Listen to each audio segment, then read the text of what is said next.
Welcome back to the channel. Today we're watching WrestleMania 15. I'm so excited.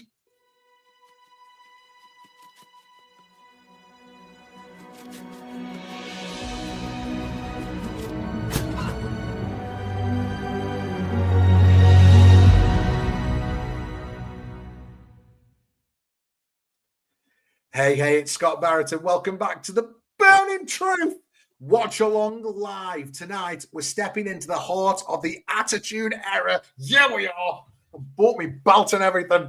Yes. And we're heading back to the chaos that was WrestleMania 15. This was peak 1999, mad storylines, hardcore brawls, and one of the biggest main events of all time.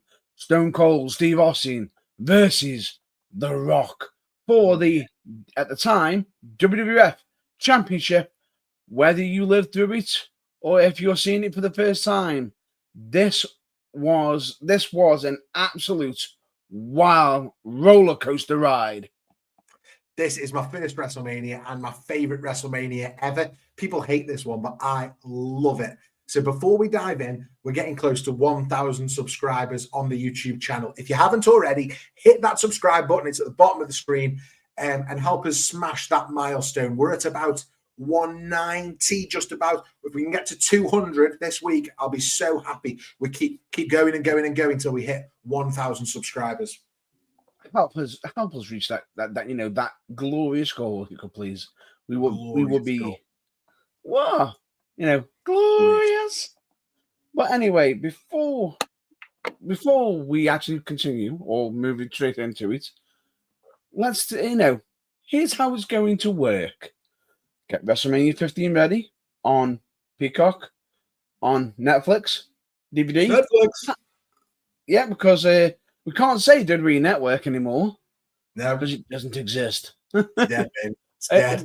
Why do I just get the certain airs that a certain Agent K is going to come up with a certain yeah. I don't know why. But anyway, however you're going to watch this, get it ready, cue it to the very start of the event, and when we count down 3, 2, 1, play. Hit the play button at the same time as us. From there, we'll guide you through every match with every live reaction, insight, and some classic wrestling trivia, with some discussions of some modern stuff. Some Scott statistics, some Matt facts. We're going to be giving it all. So grab your drinks, grab your snacks, settle in, get ready to relive one of the most attitude-filled nights in WrestleMania history. I'm so happy, Matt Burns. I've never been so happy on a podcast. So with that being said, all right, get your video queued up because it's time to start. Absolutely, it is. So we say, ready? Ready? 3, 2, 1, play. Oh, I'm so happy. Here we go. And we're starting off on this one. No video.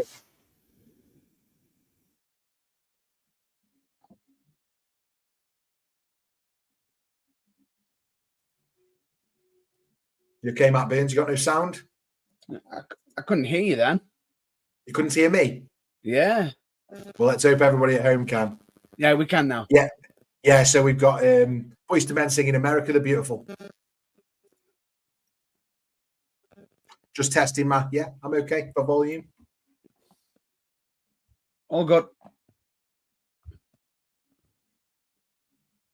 Boyz II Men, massive act to be at WrestleMania at this time, isn't it? Oh, absolutely insane. Boyz II Men. Iconic. Loads of wrestling going on this week as well, Matt Burns, while Boyz II Men are smashing this. We've got United Wrestling on Friday. If you're in Stoke, Abbey Upton Sports and Social Club. You can find them on Facebook. United Wrestling Live. Absolutely smashing it there at the moment. And they've got another one, a huge super show in Colwyn Bay, North Wales at the end of next month. So we've got wrestling for United Wrestling. I believe that there's a promotion in Crewe with another show soon as well. Yeah, that's coming up, but it's not this month coming up, it's the month after. literally, I believe it is. But at the moment, we've not April, no. No, I think it's May. May, okay. I'm jumping the gun a little bit, but there's loads of local wrestling going on, which is good news. Support your local wrestling, get yourself out there, and watch any shows you can, because the guys, on the UK scene are absolutely smashing it at the minute. Wow. But Matt Burns, the point is, I bought my title out special for this, and I never get the title out. And I'm so happy watching WrestleMania 15. I've had to get this out of storage for tonight.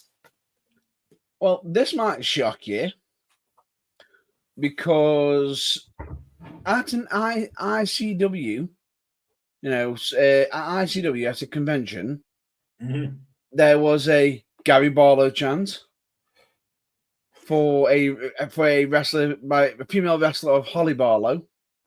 Right. And she also had somebody to meet there. And they are a former, WCW world champion, famous actor.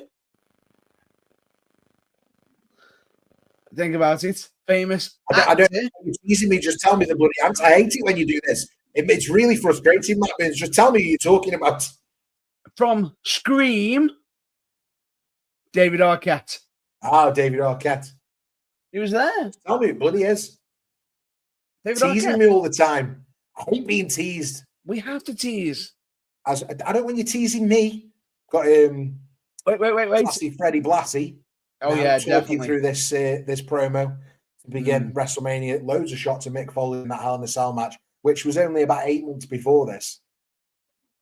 Yeah, because that was at King of the Ring. 98, yeah. Yep. And this is around end of March, beginning of April 99. Philadelphia. If I'm not mistaken, because the King of Ring was at the month of June. Yes, it might have been 10 months. No, about 8 months. Yeah, I am right. About 8 months. But yeah, you were right. And now. It doesn't get any bigger than this. Well, seeing as I mentioned David Arquette and he's out of Scream, here's a question for you.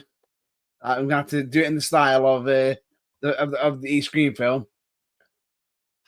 What's your favorite WrestleMania moment?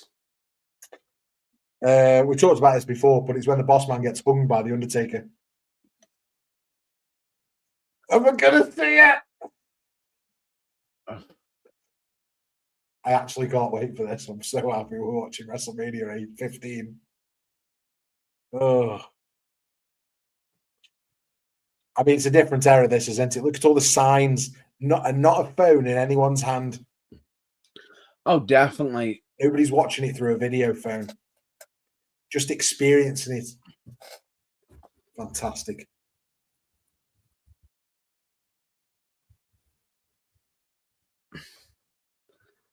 I'm just trying to... Is that young Michael Cole?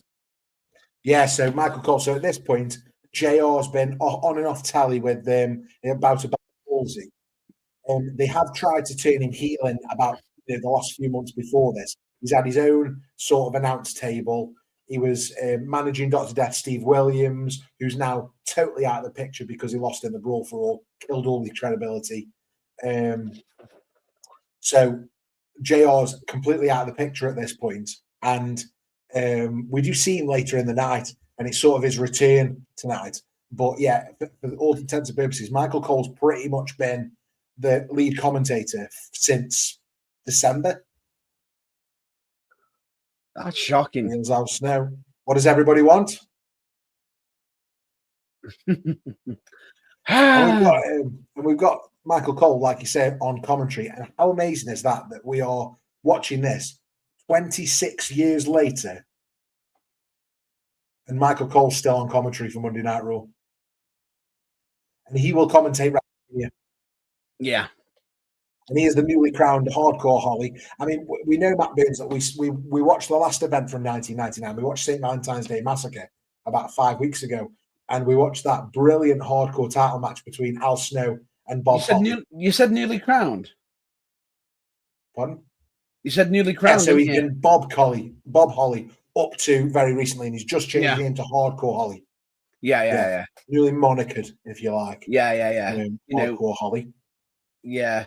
So now we've got Hardcore, we've got Al Snow into triple threat match. We've got the newly crowned Hardcore champion. Badass Billy Gunn, baby. Here he comes. And this is how badass he is. Look what he's carrying. And another one, the Hardcore Championship, yeah.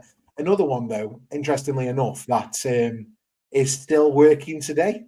You can catch Billy Gunn on AEW TV, I believe, Matt Burns, if he hasn't retired.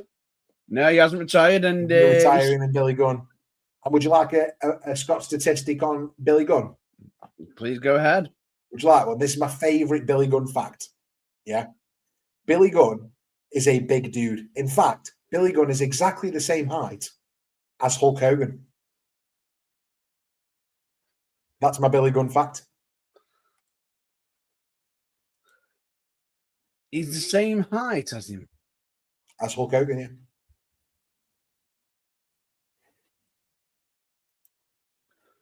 Interesting. Hardcore title. The old Winged Eagle title, beaten to crap, given to Mick Foley. You ready for some hardcore? No. Al Snow says no. And the match is underway. We've got Hardcore Holly, Al Snow, and Badass Billy Gunn, Mr. Ass. He wasn't quite Mr. Ass yet. It was on his tights, but he wasn't quite Mr. Ass yet.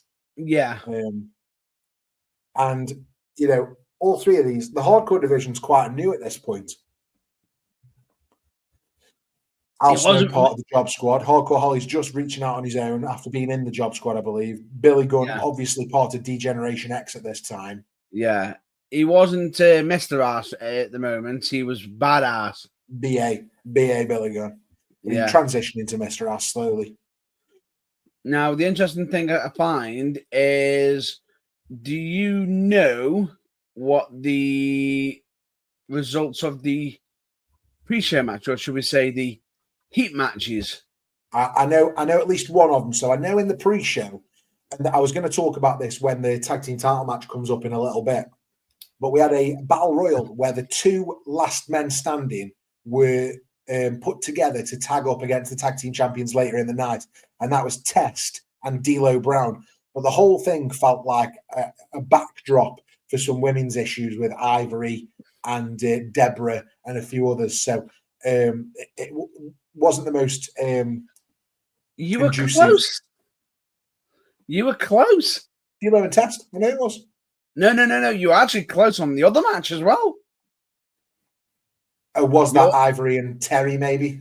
No, it was Ivory and Jacqueline. Jacqueline, yeah. I haven't seen that Sunday Night Heat in a long time, and it's not as important as the show goes on, that the Ivory Miss Jackie match. In fact, I think off memory it was about 1 minute and 23 seconds, that women's match. You can check that. That might be a Scott statistic as well.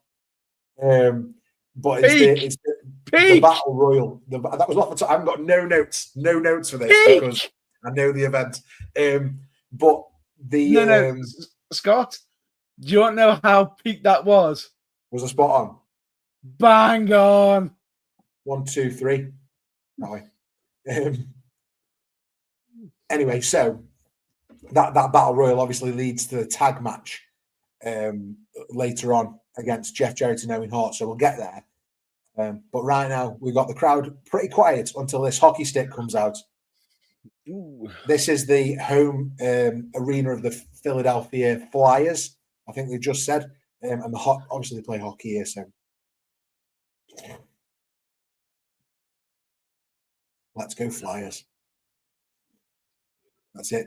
Dump cans of pop on Argo Ollie's head. Tell him cool off. And again, if you're joining us late or you are listening on the pod and you want to make sure you're up to date with us, the clock below, if you're watching the video, and I'll say it out loud if you're listening to the audio of this, but we are currently watching along WrestleMania 15, providing alternate commentary and just a general good time. We're at 11 minutes, 27 seconds, 28 seconds, 9 seconds as we go. So the idea of this is you use us as a second screen and watch along as we talk through it. If you're in the car or you're on a plane or on a boat and you can't watch along, that's cool too. Just listen to us talk about it.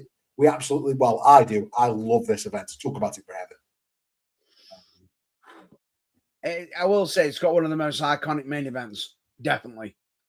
Oh, 1000%. 100%. And that's the thing with the classics, and currently the crowd always let you know if they're into a match, a segment, or anything. This genuinely gets better as we go as well, though. Oh yeah. Interesting question for you, Matt Burns. I'm going to ask it you now, and I'm going to ask it you at the end as well. Where does WrestleMania 15 rank for you out of all the WrestleManias? So we know my thoughts. It can't be. It's weird because was this your first? Yeah, and my favorite. I was about 10 years old. I was about 10 years old when I watched this. So as you can imagine, you watched this as your first WrestleMania. Oh wow! I just realized.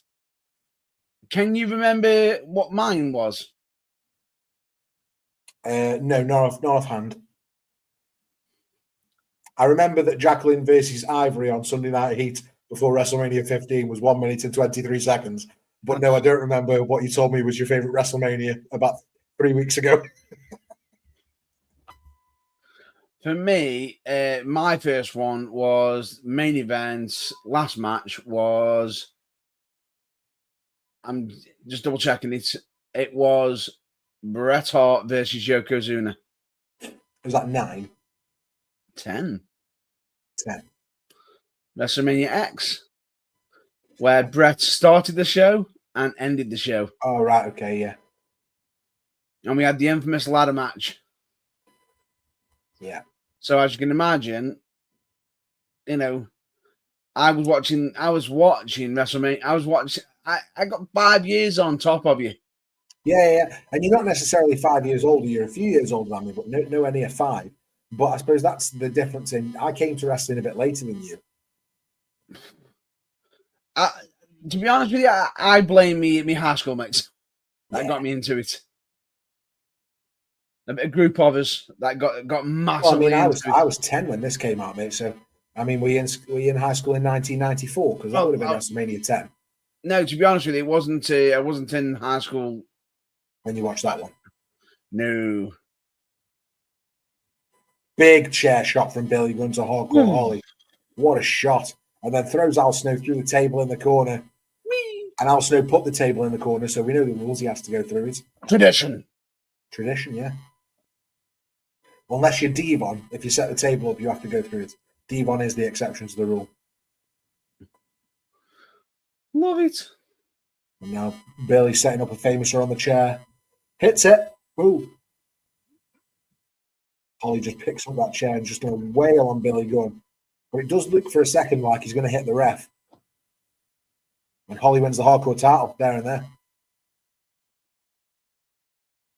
And new. Love the Fink.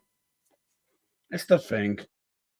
And while we're watching this, Matt Burns, and we're thinking about, I asked you before, actually. You never answered my question. So WrestleMania 15, where does it rank for you? For me, it's about, in my estimates, I'd say 3 and 4. Is it? People say it's one of the worst. Generally, that's how it gets rated. A part of me, if you asked me this a few years ago, I would have said yes. I agree with him. But to be honest, it is far easier for us to point out the fact that they zone in on the certain moments of WrestleMania too much.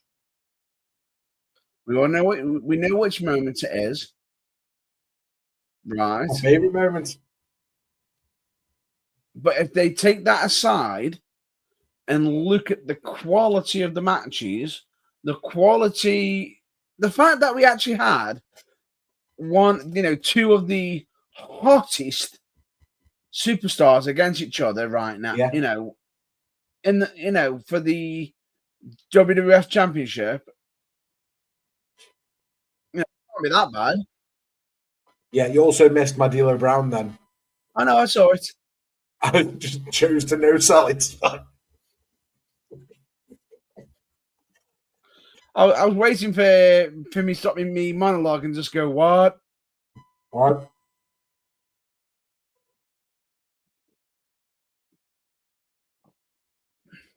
Here we go. Got D'Lo now. Here comes Test with his OG music. Do you remember this?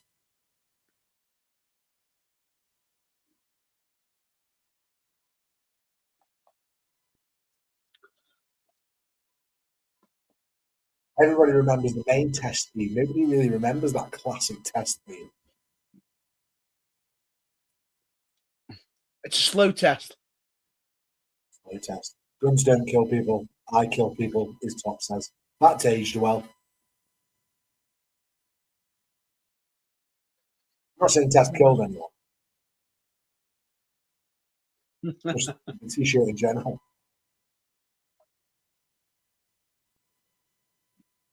Oh, they're already arguing.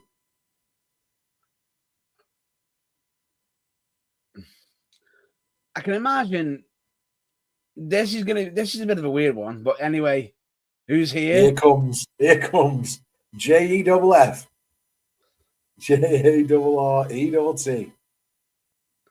Ain't he great? Ain't he great? And Deborah with the puppies, and Owen Hart, who says enough is enough. And it's time. It's time for a change. And of course, he is not a nugget. No, definitely not. So at this point, though, I mean, Jeff Jarrett was my most disliked wrestler. The human fast forward button, right?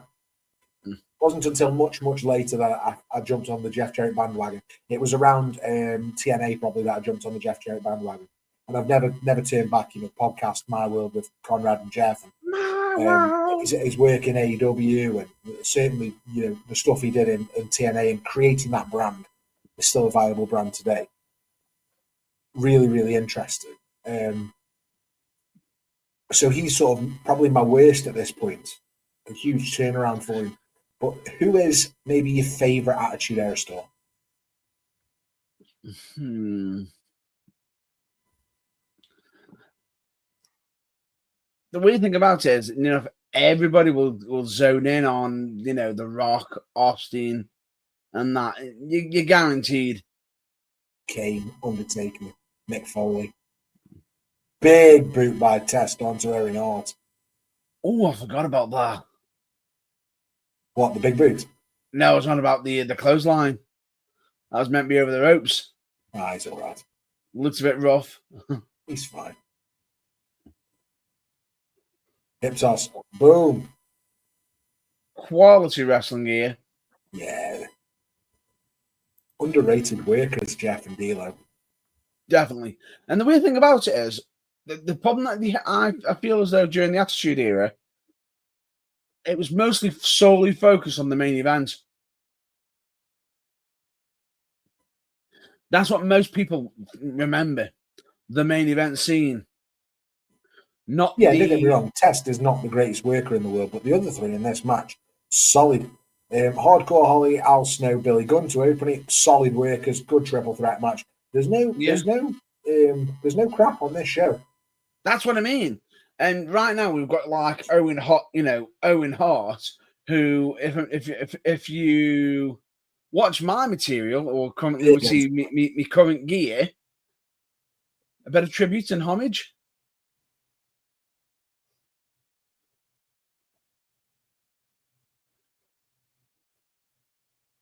I mean, it was hardly a double team, Michael Cole. So just got in and just got Test in the sharpshooter, and D'Lo breaks it up, and Michael Cole says, "That was a good double team." While Test is like, "I'll be back." Wow. a bit of an audible. Wait. Oh. Never know. So, whoa. Big spin kick from Owen Hart. Fantastic. And I suppose this Mania is the answer to the question for me. If you could only watch one WrestleMania for the rest of your life, which one would it be? Which one is it for you? I've got some. For me, I might have to consider my first one. 10. 10 solid. 20 is underrated as well. 10, 15, 20. 20 is underrated, but WWE will want you to forget about 20 because of one individual. The Kurt Angle Eddie Guerrero match is phenomenal in 20. Chef's kiss. Oh, great. See that kick from D'Lo Brown? Oh, yeah. I've seen it enough times. Only really good workers can do that. There we go. Low down. And then breaks it up. And now in comes Test. And Deborah's on the apron. And Ivory's not having it. You know, it wants nothing to do with this. He just walked straight past him. There we go. He was got him up. Drop kick from Owen. Jeff into the bridge. Here comes Jimmy Corderas for the 2 and 3. And that's a retain. Test wasn't even bothered by the end. It's too bothered about PMS.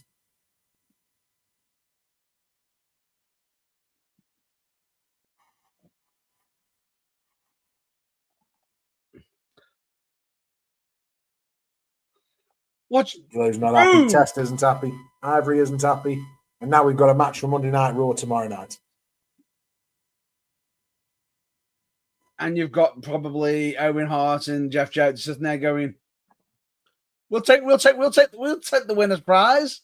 Move on to the next challenges. I think the problem with this era though was the tag teams that were in the promotion weren't doing much tagging. So the New Age Outlaws are both in their own separate matches on this night. And, Gold Dust and the Blue Meanie now as a team, more focused on the Intercontinental title. Oh, Matt Burns, you see what we've got coming up now? So, a bit of background. We've talked about this at length in the archives. However, the Brawl for All, we could do a special episode just talking about the Brawl for All, I feel.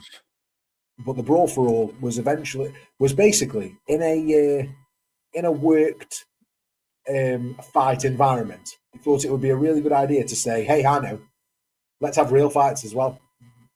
And it was expected that Dr. Death Steve Williams was going to win this, and it would propel him forward. And Bart Gunn eventually, nobody knew that Bart Gunn had a left hand that could put anybody down. So Bart Gunn eventually wins the Brawl for All. And his prize for winning the Brawl for All was you can fight super heavyweight professional boxer Butterbean. But that wasn't the original. That wasn't the original plan for it. Go on, talk about the original plan, Matt Burns. Well, at the moment, if I'm not mistaken, we've got Isaac Hayes watching on.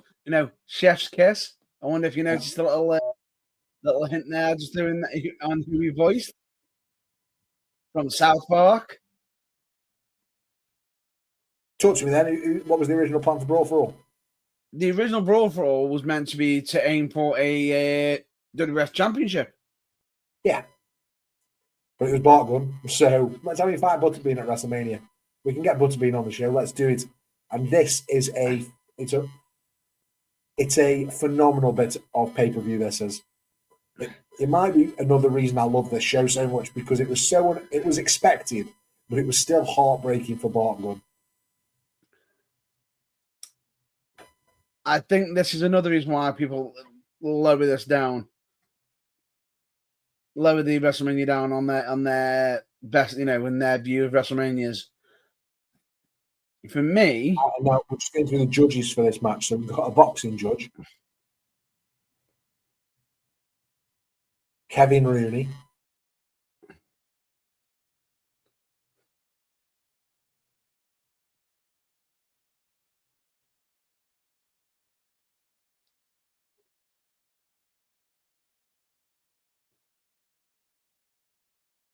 Chuck Wetner, wrestled Andre the Giant and boxed Muhammad Ali. What a career. Well done, Chuck Wetner. And then the third judge, because, I mean, why not? We've still got him, so let's use him. It's Gorilla. Yeah.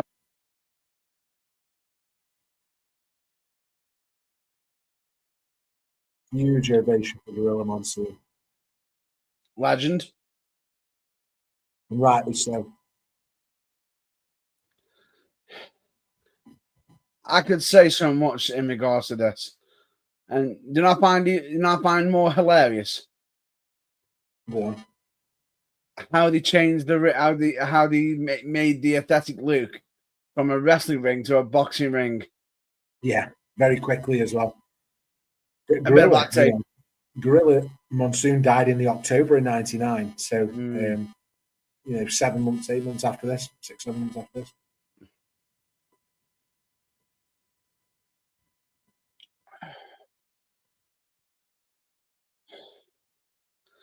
The weird thing about it is, with Butterbean, if anybody knows that this little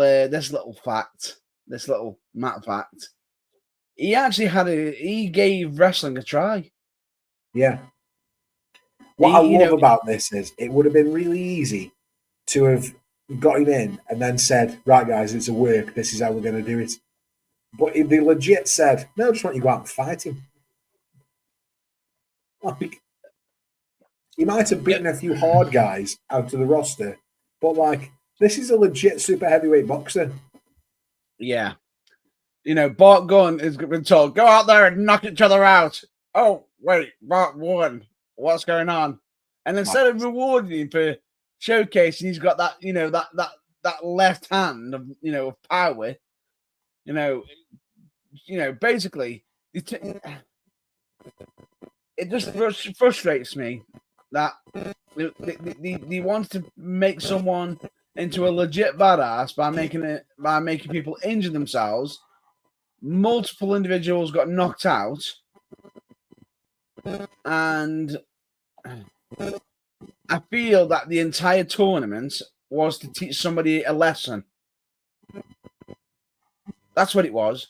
This entire tournament is supposedly meant to be to teach somebody a lesson. And in teaching that lesson, many individuals got massively humbled who didn't need humbling. And quite a few injuries from this as well. Many injuries, and one of them knocked out into obscurity. Oh, wait, 2. As you say that, though, Matt Burns, I just want to, for everyone watching at home or watching along or listening along, we're currently at 29 minutes, 58, 59, 30 minutes of the show we're through. So if you've got us on as alternate commentary, we've just kicked off the first round, Butterbean and Bart Gunn, and watch what happens here. Boom, big right hand from Butterbean. And rocks him. And another couple, and down goes Bart Gunn. It's not over, Matt Burns. That mad guy gets back up here. It's the start of the end. Let's hope he wants to continue. And now he knows how hard Butterbean can hit. And there you go. Boom, there he goes. And Butterbean puts Bart Gunn down. First round, technical knockout. No need for judges, no need for anything, because that's what Butterbean does. He puts people down. It took less than a minute of the first round, and Bart Gunn went from winning the Brawl for All to total obscurity. My point is, do you know what actually caused this entire tournament to come about? Before you tell us, I just want to say hi to Oshan. Oshan's in the chat saying hello. Hello, Oshan. Hello. Go on then, tell us what caused the Brawl for All to start. Basically, it's because someone had a disagreement, 2 individuals. And it was because Bradshaw made the claim that he's the hardest he's the hardest wrestler in the locker Matt room. Baines, I don't know who you've been listening to, but that is not how the Brawl for All came to be. But I tell you what we will do. We're going to put a pin in this, and we're going to have a full episode discussion on the Brawl for All in the next few weeks because we know it's a fascinating topic, and I think it'd be really good to do a deep dive. Well, you might not think it is, but it was supposed meant to be to get Dr. Death over at the same time. Yeah, I said that. Yeah, absolutely. Yeah, but like I say, let's put a pin in the Brawl for All, and let's come back to it in the next few weeks and do a real deep dive. But it was meant to be supposedly a punishment for somebody else, but it ended up being an even bigger punishment for somebody else for winning the actual thing. Yeah, it became a bigger punishment for Bart Gunn. Absolutely. Ooh, I could make a career out of this. I could be famous. I could be knocked the hell out. I'm the next challenger for the champ. Boom! No, you're not. You're down. Say hello to Butterbean. Absolutely.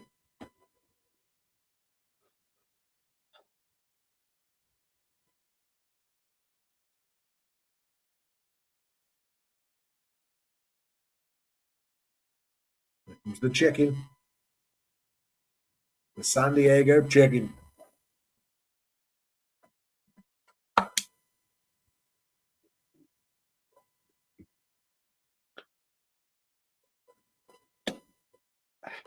And this was a famous boxer from the time, I believe, Matt Baines. Nobody I'm familiar with, but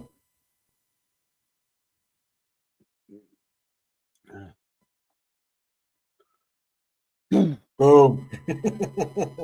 Nice spot for the fans there.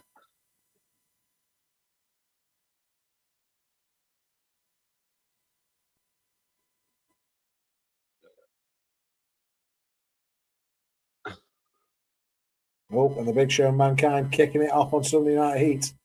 Obviously, that huge match later, Big Show versus Mankind, and the winner gets to referee the main event. Stone Cold versus The Rock. All Mick Foley wants, all Mankind wants, is to be in the main event of WrestleMania. And that's a story that we'll do for the next 12 months, Matt Baines, right? That sounds familiar. Story that we'll do for the next 12 months. No, that sounds really familiar, though. All he wants is to be in the main event. Who else wants to be in the main event at WrestleMania right now? I don't know, but nobody's ever confused Mick Foley with being the best in the world.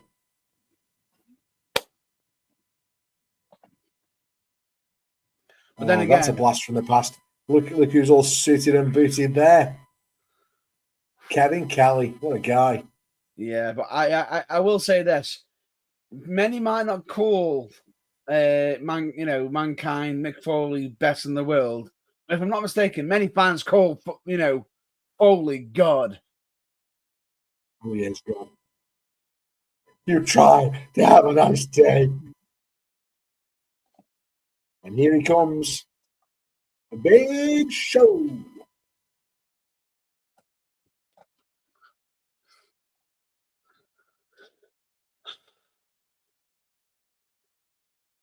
Here comes the Big Show. 7'2", 500 pounds. It's still called Paul White at this point. Representing the corporation.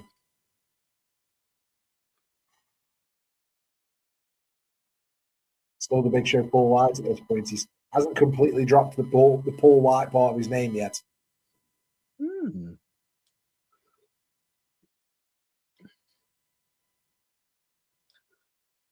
Interesting, that is. Very interesting.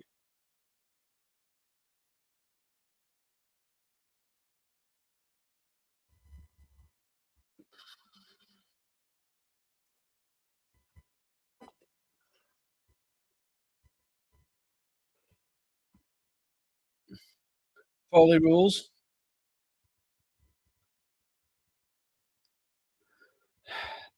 This is an entrance song that is iconic for me. Oh, yeah, it's phenomenal.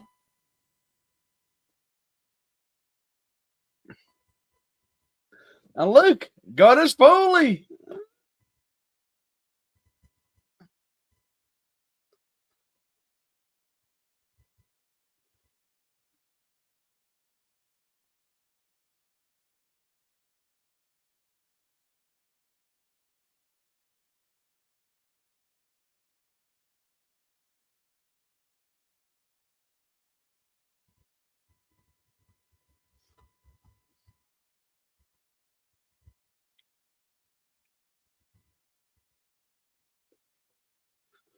What I love about this right now is the fact that Paul is wearing his referee shirt already.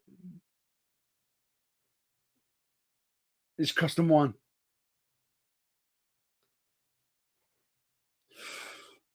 Rough bump.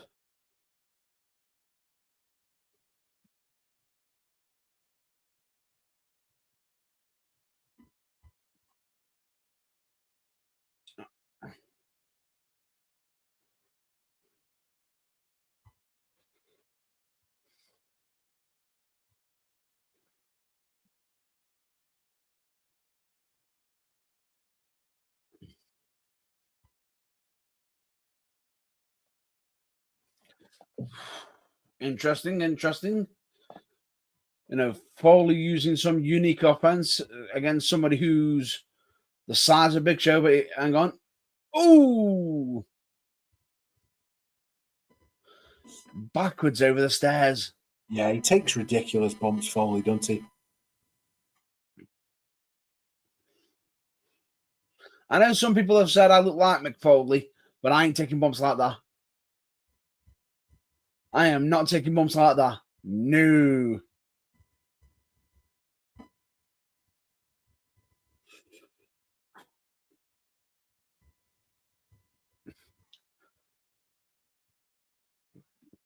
Mankind getting handled.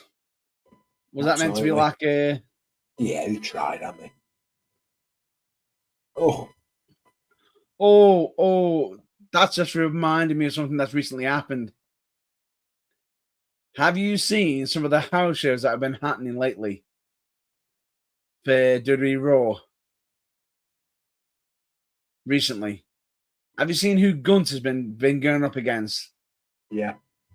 Did you see? I'm sure you've seen the video. Then, if you haven't seen it at home, get yourself onto YouTube and have a look for that. But there's a brilliant clip where Gunther hits CM Punk with a chop. And CM Punk falls to the ground and takes the bump, and then looks directly at the crowd and just sort of fake taps out on the mat because he's been hit that hard. Oh.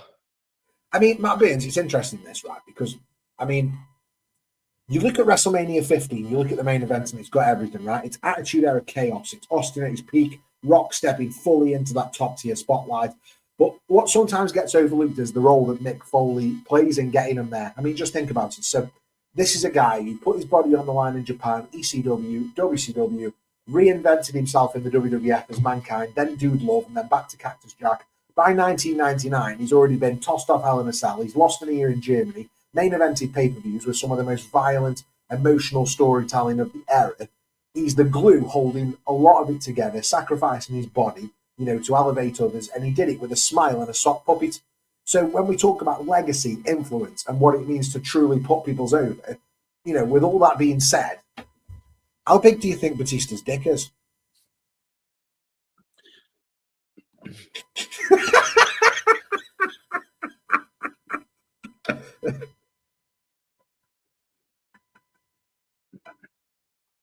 Oh dear.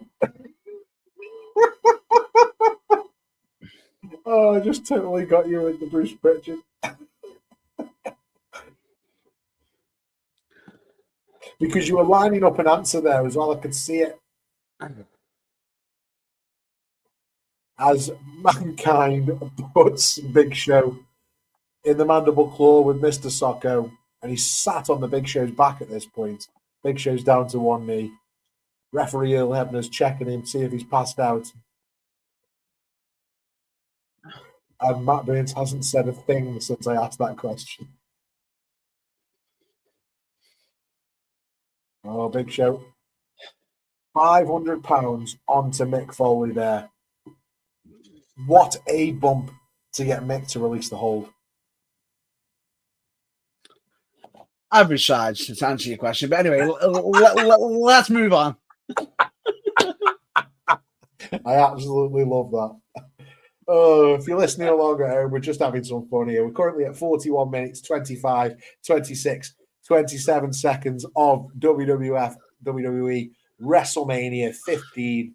The Ragin Climax, Matt Burns, they called this one. That makes it worse, the fact that with what you just asked me. That just makes it worse. The Raging Climax. Because the real question is, who has the Raging Climax? Who's climaxing? Oh, stop. Big Show now outside the ring with Mankind.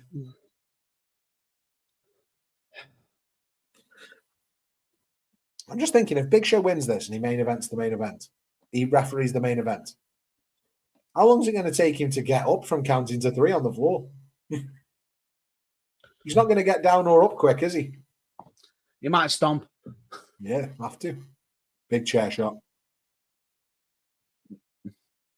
Either that or he gets involved, choke slams Steve Austin, and while he's holding him down, you got the Rock just gets the pin, and while Show's choking, just goes 1, 2, 3. Big Show now picking Mick Foley up outside the ring, chucking him back in after hitting him with a brutal chair shot.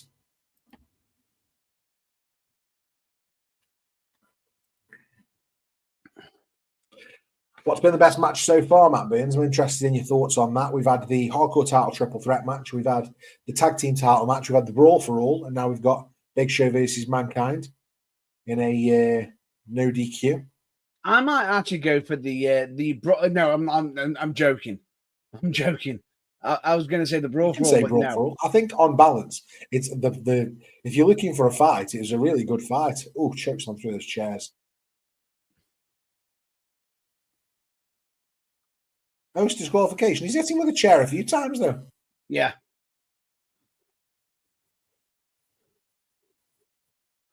Oh, I thought this was no DQ. I take it it's not then. He's been disqualified. No, it was definitely He's hitting with a chair 2 or 3 times. Yeah, not in front of the referee. And it was possibly, I think, before anything got really started, I think. And here comes one Vincent Kennedy McMahon on his way to the ring. The Mr. McMahon character in full swing. He's going to come and tell off Paul White for getting disqualified. Yeah, for me, so far, I'm going to go with the triple threat opener.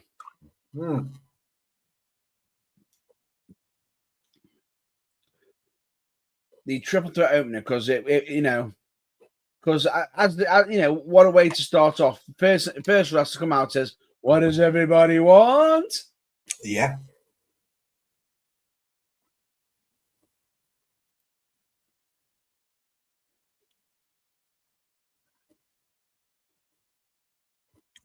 They didn't need microphones at this point, did they? Check them out.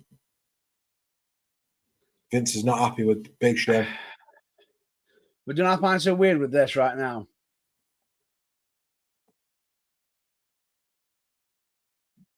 At this time, the way Vince spoke there, it was like he's about to kill commentary McMahon, because the way he was speaking.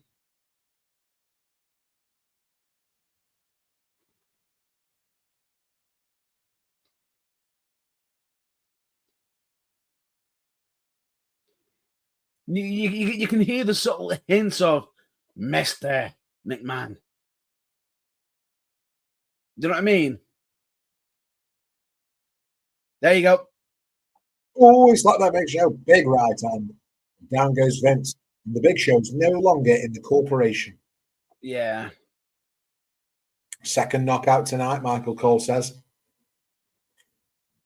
First Bart Gunn. Let's bury him. And then we didn't need the buried alive segment for Bart Gunn. Although we could have done. When Bart Gunn. You got buried enough. When Bart Gunn get it, we could have done the whole.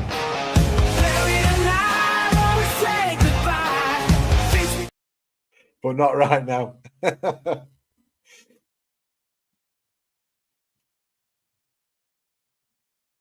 Vince is out. Look at that chin. Mr. McMahon, are you okay, Mr. McMahon? That choke slam, though. Oof. Ring the bell. That doesn't look right. So we know that like 8 months ago, he took that bump off the Hell in a Cell, right? And then threw the Hell in a Cell. and they still couldn't get him on a stretcher. But I think they do get him on a stretcher here, and he's only been through 2 chairs. But if you think about how he landed, hitting his kidneys, like, could have killed him. It's a tough bump, that is. Yeah. Oh, I can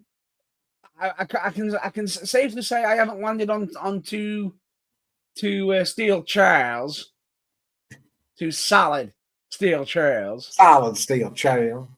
But Mr. McMahon, let me help you to the back, Mr. McMahon. But I do know what it's like to come falling down and landing on your kidneys. It does suck. It does suck. It does. Because for me, I remember it because I was in a match, in a triple threat Money in the Bank ladder match. One for the working man. Right? And I was lucky enough to almost bring the house down, literally, by winning the match. By grabbing the suitcase in, because the ladder got drop kicked from underneath me, and I had to just grab the case and go, "You're coming with me." But and it's rarity, this, Matt Beans. We've actually got, as we see the replay, the Big Show hitting Vince McMahon again here. We've actually got Mick Foley leaving on a stretcher. Yeah. Which did not happen. Like, not often, but well, not at all. That never happened. And here he is going on the stretcher. So they're trying to sell this as one of the worst injuries he's had. The problem is, because we've done things like Hell in a Cell, getting chokeslammed onto 2 shares doesn't do that for you. Like, they should have almost done something more dastardly. Potentially, but at the same time, it was Big Show throwing him through her.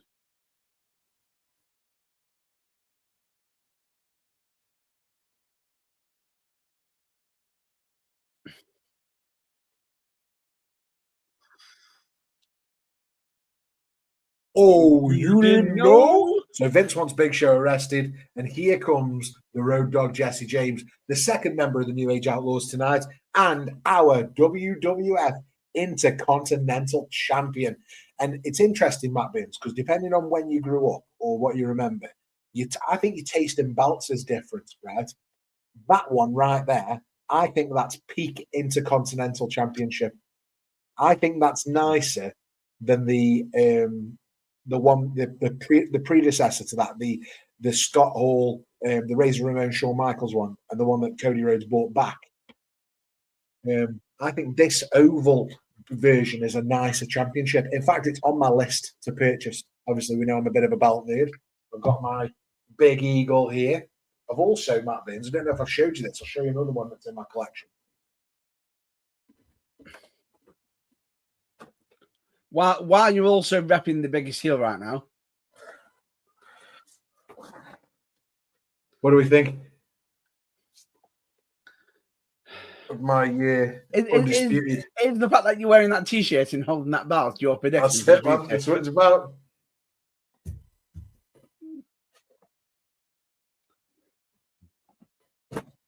Age Outlaws. There you go. And this is a fatal 4-way, Matt Bins. And if you remember back to when we did in the archives, we watched the St. Valentine's Day Massacre. Yeah. We obviously were having issues with Val Venus, Goldust, Ken Shamrock, and Ryan Shamrock. And those issues only continued. And then when Road Dogg became the Intercontinental Champion, almost got dragged into this this feud too. But here he comes, the big Valboski. Hello, ladies. I always sound like I've got a cold. Remember that episode of Friends where Monica has got a cold? He's like, I'm thick. I'm not thick. I'm fine. I'm fine. That's what I always think. Like Val Venus sounds like that. Hello, ladies. I'm a little bit under the weather. And I've got a towel to keep me warm. Oh dear, here he goes with his towel. It's. Do you know what though? I get that the character is so over the top and it's very 1990s, but the package works, right? No pun intended. Like Val Venus, the purple lighting, the towel, the music, it works so well. You're getting a pop at the package. Even that belt will never keep the big Valboski's pants on, Matt Burns. What a line. And here he comes, being accompanied by the Blue Meanie. Now, at St. Valentine's Day Massacre, we obviously had Blue Dust versus Gold Dust. But at this point, now, not only is Ryan Shamrock in a full-on relationship with the androgynous Gold Dust, but also the Blue Dust has become the Blue Meanie and now refers to Gold Dust as Mommy. Make of that what you will.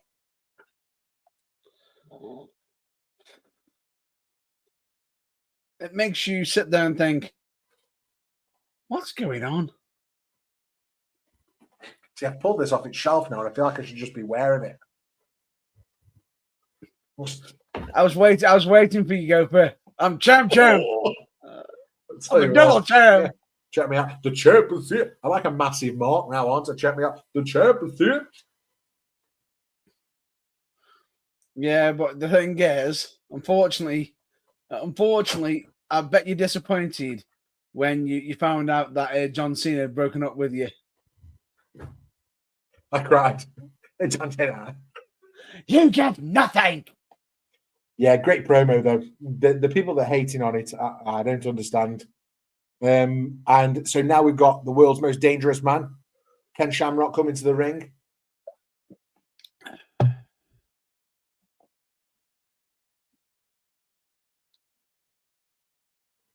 Big rumors before this, that Ryan Shamrock had done some wrestling work before, but apparently she was in a different line of work before WrestleMania 15, outside of the wrestling business. Would you care to elaborate? Very similar to Val Venus's line of work. Potentially. Let's call it the same industry. Potentially. Big friends with the Godfather is what I've heard. Cannot confirm or deny. I don't know her personally. This is just what I've read. And Road Dogg and Shamrock working together there to put Val Venus down, but it doesn't last long because the world's most dangerous man in all blue, Ken Shamrock, puts Road Dogg, who's in green, down quickly. Or maybe he's blue dabby dee dabby doo dabby die. What? What? Have a word with yourself, Matt Burns.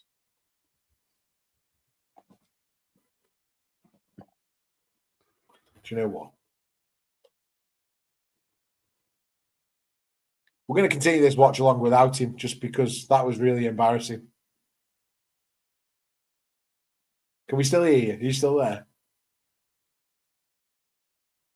He's not saying anything. Matt Burns has left the building. No, he's still here. I'm just kidding. We've got Shamrock and Road Dogg here. I hope that actually becomes a short. So this was announced then as a elimination match. Yeah.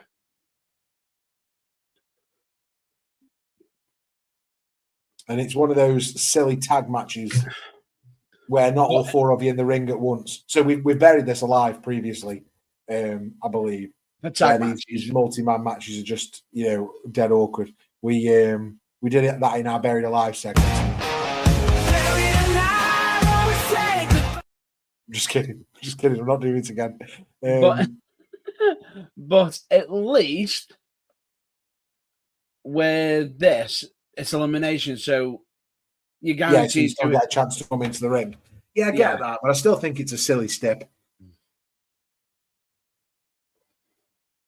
If you're not watching along with us live, we're currently at 56 minutes and 33, 34 seconds from the clock at the bottom. WrestleMania 15. And we currently got Goldust hitting the ropes, getting spine busted by Val Venus in this Intercontinental Championship fatal four-way match from 1999. And this is all about Ryan Shamrock and the Intercontinental title. Yeah. I like that move Goldust just pulled out. Followed it up with a clothesline. Gives a cover on Val Venus. Val Venus kicks out at 2. And you can see Blue Meanie's doing his best at ringside there with Ryan Shamrock just to, cause chaos. Well, it makes a change. It makes a change of him being part of a group that's taking over all the time.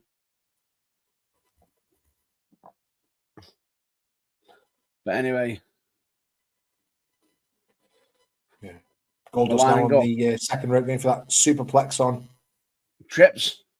Val Venus gets countered by Val, follows it up with some right hands, and then Val going to the top for this bulldog from the top rope. Good save there. Yeah, very good save. And the 2 count onto Goldust.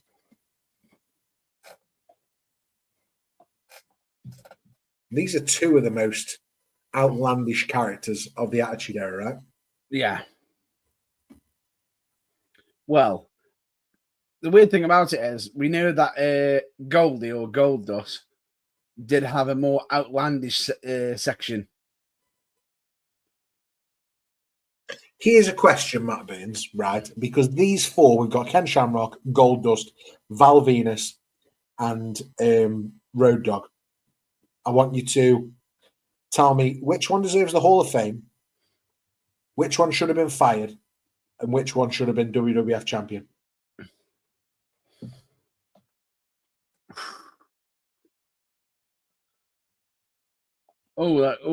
That's tough. I asked the tough questions. This is the burning truth. He's asking the burning questions. On the burning truth.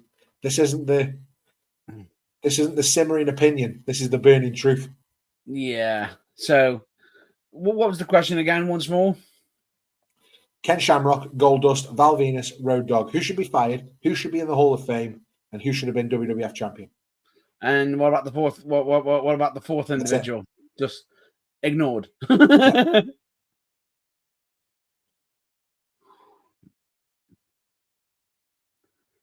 Who should have had a main championship?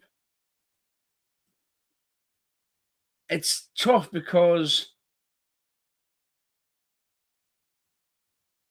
it's weird because it's hard to say for me at the moment because as much as I hated Val Venus, he was doing his job. He was doing his job, but really, really well. Road Dogg is absolutely always going to be iconic. So we could say put him into the Hall of Fame, but if I'm not mistaken, he already is now. He's in as DX, yeah. Yeah, but it's a shake, rattle, and roll on Val Venus and then suck it to Goldust, following it up with shake, rattle, and roll on Goldust. In comes Ken Shamrock. Missed his cue. For people to get fired. House here. For people to get fired. As much as he was a good worker, he had some good stuff. I just don't think he actually had any standouts. And with the moniker of the world's most dangerous man, he wasn't very dangerous. He was in the wrong era, man. Because if they pushed him like they pushed Brock the second time, yeah, as an MMA fighter, the world could have been his oyster. Do we think he wasn't big enough, physically big enough, like tall enough? I don't think I don't think that's where his credibility was. It was the fact of he is a tough dude. It just felt as though he didn't get that right treatment. It just didn't feel right. He didn't feel dangerous. He just felt mild. It just felt like who should be champion, and who should be in the Hall of Fame? I would say Shamrock to be fired. Really? Yeah. I do. I just don't know why. Out of the 4 of them, I just feel it should be Shamrock. the Hall of Fame and the future champion.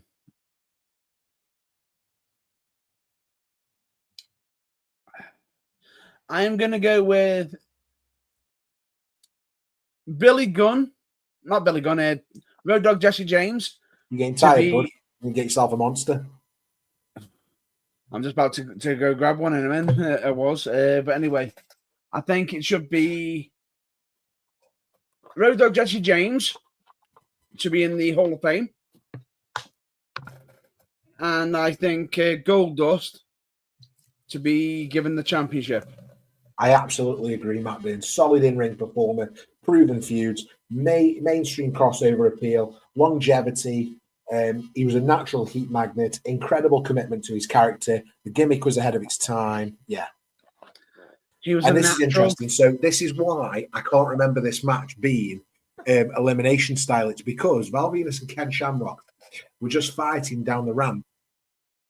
And they both got counted out. Shamrock is enraged by this. He runs back down to the ring and he gives them both belly-to-belly suplexes. Well, belly-to-belly slams, really, to put Goldust and Road Dogg down, who are the two people left remaining in this match. Yeah. And then leaves as the most dangerous man. But I think that's weird for the character because the whole point was he was trying to, save Ryan Shamrock. And it just hasn't done anything with it. And the crowd's gone mild. Yeah, it's because of it's not a story that people were into, I must say. If you're meant to be there to save your sister, why don't you just walk over and go, "You're coming with me"? Yeah, she doesn't want to. She wants to be with Goldust. But that's as we hit 1 hour, 3 minutes, and 35, 36, 37 seconds on the clock. If you're watching along, as Road Dogg whips Goldust against the ropes, and Ryan Shamrock trips the wrong person by mistake. Shamrock's not happy. Goldust isn't happy. Ooh. Road Dogg reverses and gets the pin, and Road Dogg retains the Intercontinental title on a night that Billy Gunn lost the Hardcore title. Was that a roll-up? A power slam that was reversed in midair, and then Road Dogg held on to him. It was almost a roll. It was a reverse one, reverse into the pin. And now Goldust and the Blue Meanie really upset with Ryan Shamrock. So, by the way, where's Ken? Disappeared after he put them both down. But now they're mad at Ryan Shamrock, and he's not there to protect her. This is what I mean. It didn't work very well at the end of this. But I think within this story, Ryan Shamrock is portrayed as a bit of a wahoa, because she ends up with Val Venis, Goldust, and Billy Gunn, I think, at some point as well. Yeah, I think it's Billy Gunn as opposed to Road Dogg. But she's portrayed as one. I don't think she is in real life. She seems like a lovely and I don't know what she did as a career before this, but I'm sure it was upstanding and didn't hurt anyone's feelings. I'm sure she made people very happy in her prior life. The weird thing about it is, from this, when she decided to come away from the WF or WWE, she ends up moving to the other side, to the other company. Yeah, she only did a couple of times though, right? She only had a couple of appearances. Yes. As we watch Big Show get loaded into this car as he's been arrested. Yep. Probably more police around that car than have patrolled Philadelphia ever.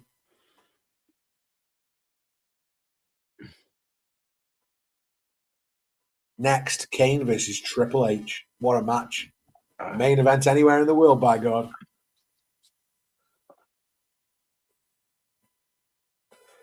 Kane of the Corporation.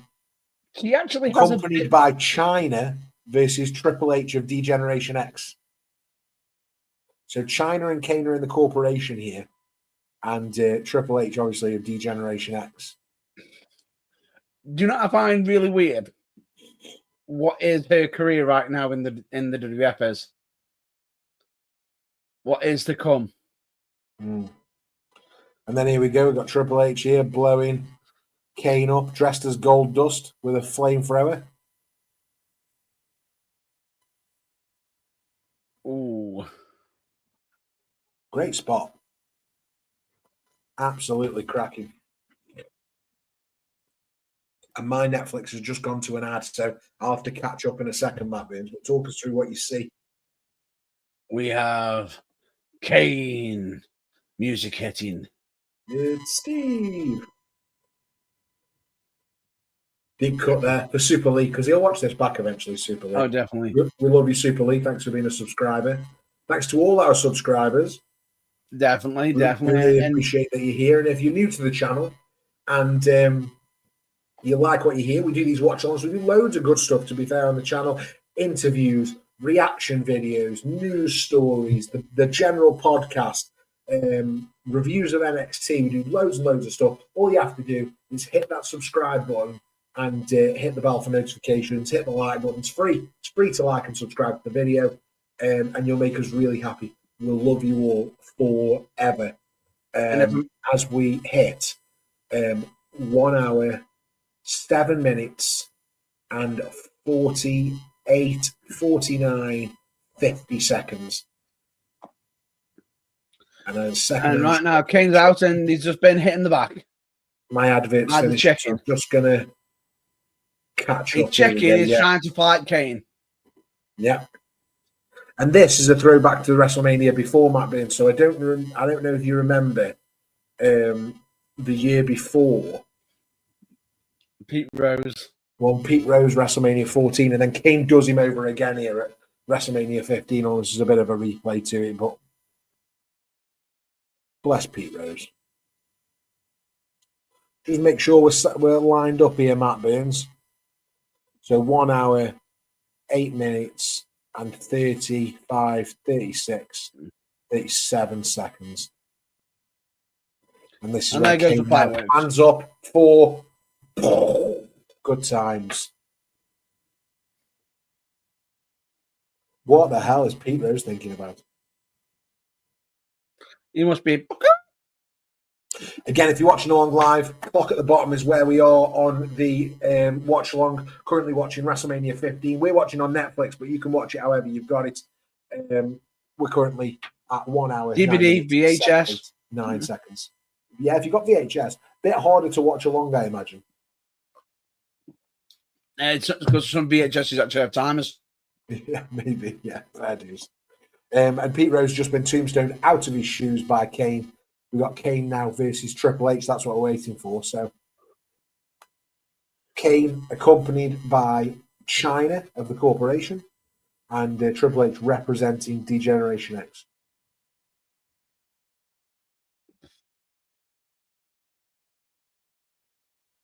What? It's just... It's a long walk for Pete Rose back to the backstage. It is a very, very long walk. And he wasn't salmon it at all either, because he's not. No, you can say that. Here comes the game. But he wasn't the game yet. Here comes the Cerebral Assassin. But he wasn't the Cerebral Assassin yet. Here comes Triple H.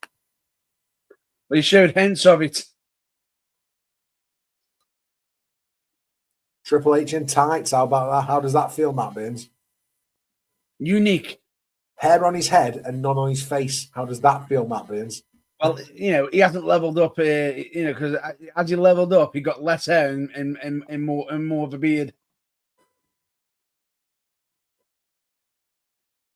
Because he's the gamer. And referee in this match. Kane. Yeah. If you noticed who we've got referee in this match, Matt Burns.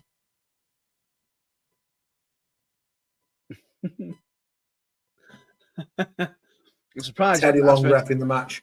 And he was a bit annoyed because this match wasn't a tag match player. I was just about to say, and he was probably waiting for someone come out and start rolling and going 1-on-1 with the Undertaker.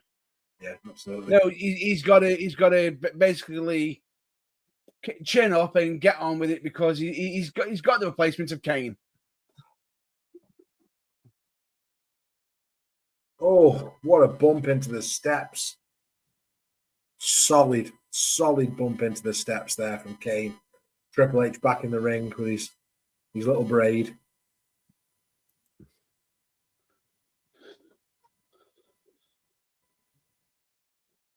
A high knee. You know what? That looks rougher. On steps. Oh, that looks rougher on the second watch, doesn't it? It's a grappling ball. Ooh. And we were being a little bit more lenient with things like countouts at this point of the Attitude Era. So even though Teddy Long's probably in the ring counting, he's taking a long time between counts. But in fact, the only countouts in the Attitude Era that I can remember is the one that we just watched in that Fatal 4-Way match, and it obviously served a purpose. Well, do you know what I find funny? What? The referees were more lenient, more lenient. Big Show choke slams Mankind on the 2 chairs. Disqualification. Yeah. Can't be that lenient. Gotta be.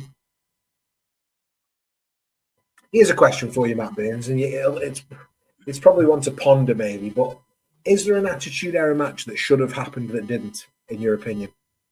Like an Attitude Era match at WrestleMania that didn't happen?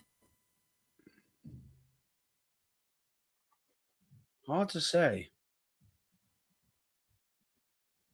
Like, I think it's incredible that we never got. It's probably a little bit too early here. Right? It's incredible that we never got a Triple H Stone Cold match at WrestleMania.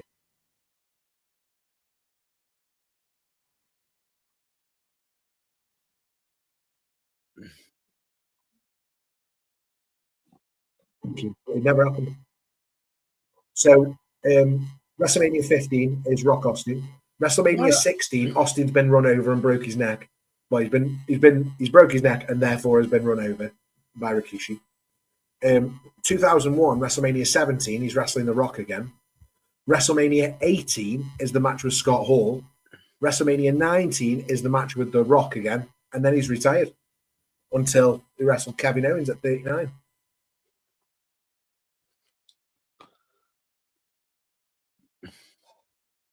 If we had more time, Triple H versus Austin would have been an incredible WrestleMania match. The No Way Out 3 stages of hell match deserved WrestleMania.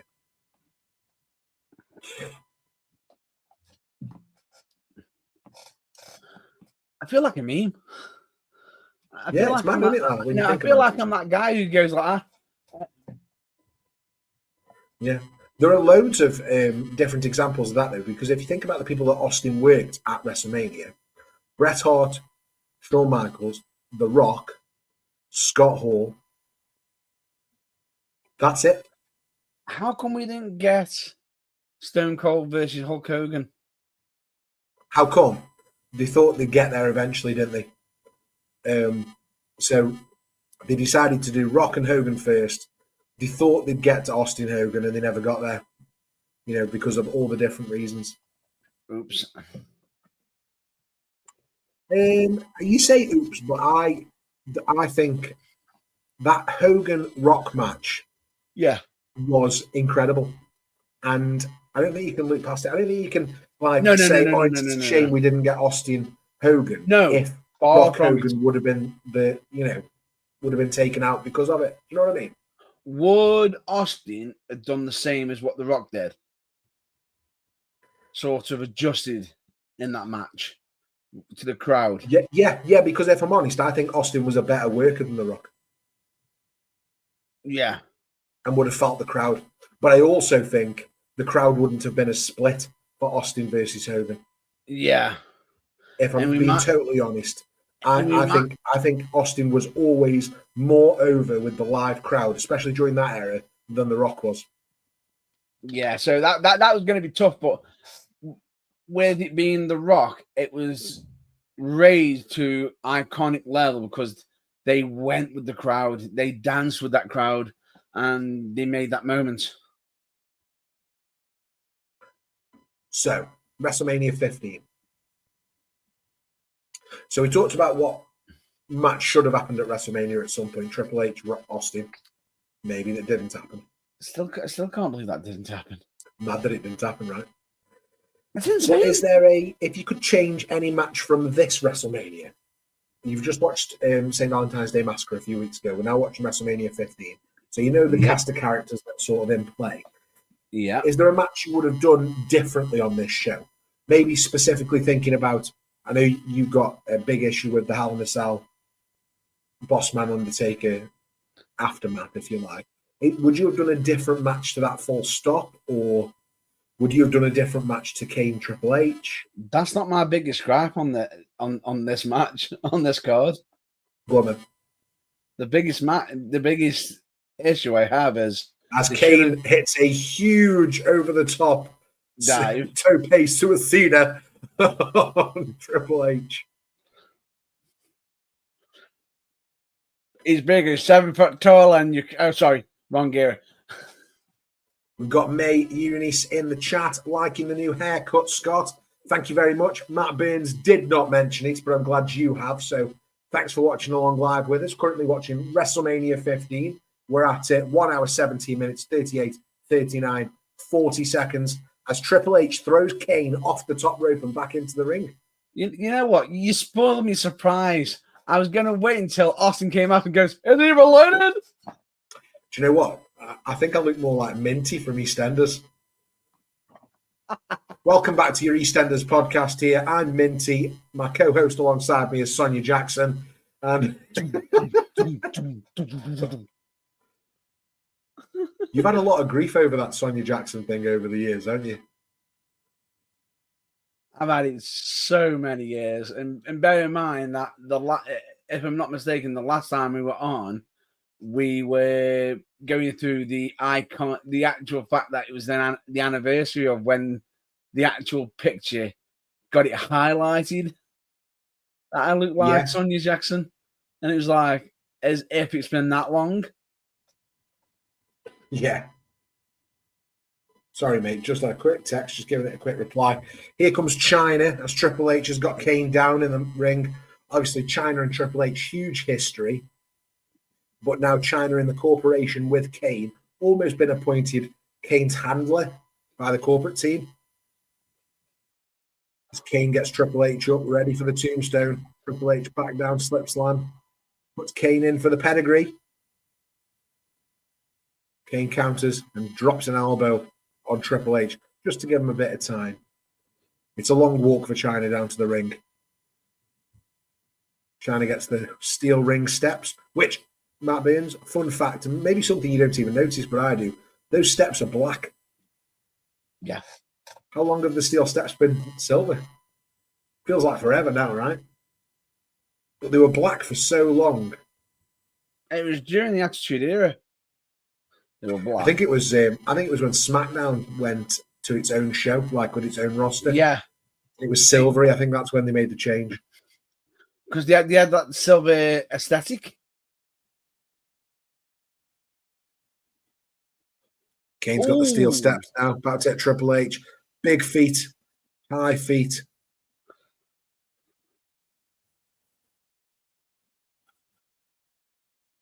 And Triple H now in the corner. Gets hit by Kane. And drop toe hold onto Kane onto the steps. I'm just wondering if you're a few seconds behind. Maybe I'm currently at.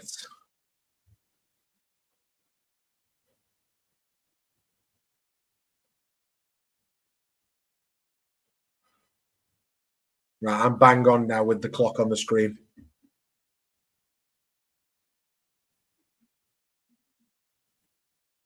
I'm at 1 hour, 20 minutes and 44, 45, 46 seconds. You might be a bit in front, Matt Burns. A little bit, but here we go.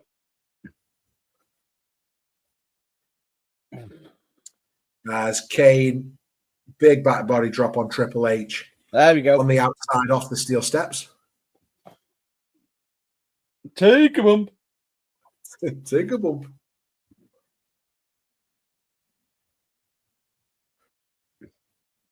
$3 feet. Did you answer the question anyway? So what was the match on this WrestleMania that you would change? I would have changed the brawl. The what? I would have changed the brawl for all. What would you have done instead? Anything but what they did. I would have potentially even said to them, shall we actually have a discussion with Butterbean if he wants to get involved? Shall we? Oh, yeah, totally should have been worked because not only was it, and I get the Botgun wanted to do it, but China just hit Kane, turned on Kane. Did she? And Kane doesn't know what to do now. Does he hit her? Does he not? China hit Kane with the chair. Now Triple H has got that chair behind Kane and he's going to wail on him. Ooh. Big chair shot to Kane, right in the mask. Would that hit more? Setting him up for the pedigree. Pedigree on the chair to Kane. Would that hit more? Getting hit in the face with that chair, with the mask on? I don't know. In all honesty, I don't know. And China and Triple H are back together. And as far as we know right now, Matt Burns, China is back in DX and has left the corporation. For now.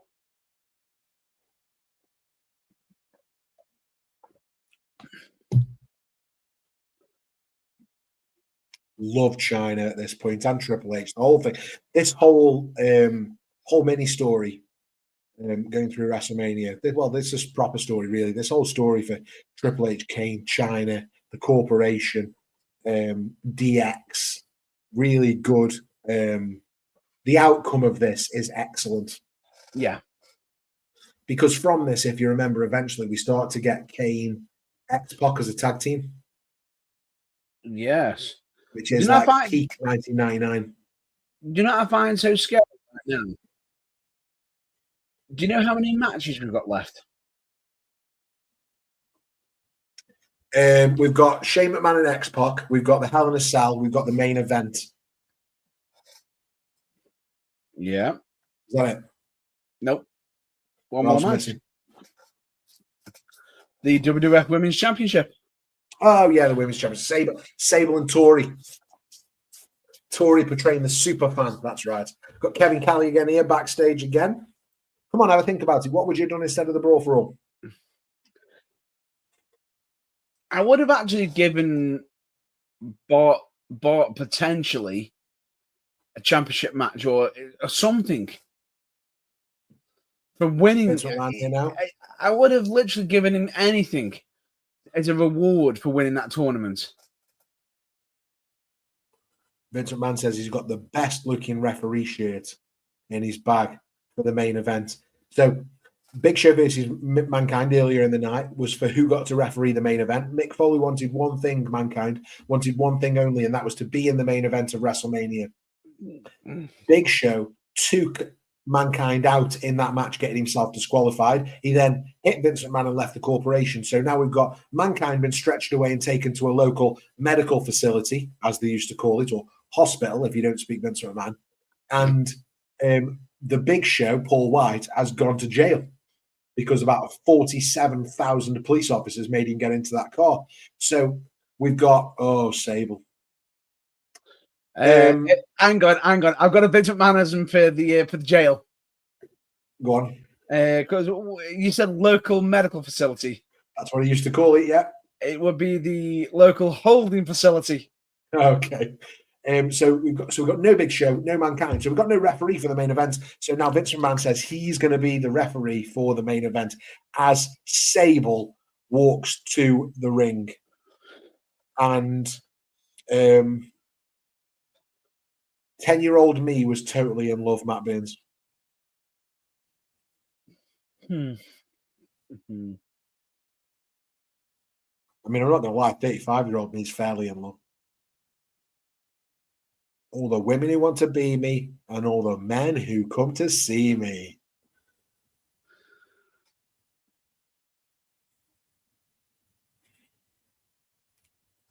Do you remember what a finisher was called?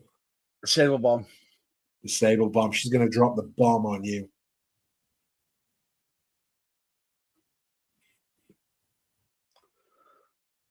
Women's champion. And she got no wrestling experience either, Sable. None at all. And yet she's still here, giving it a go, doing what's asked of her.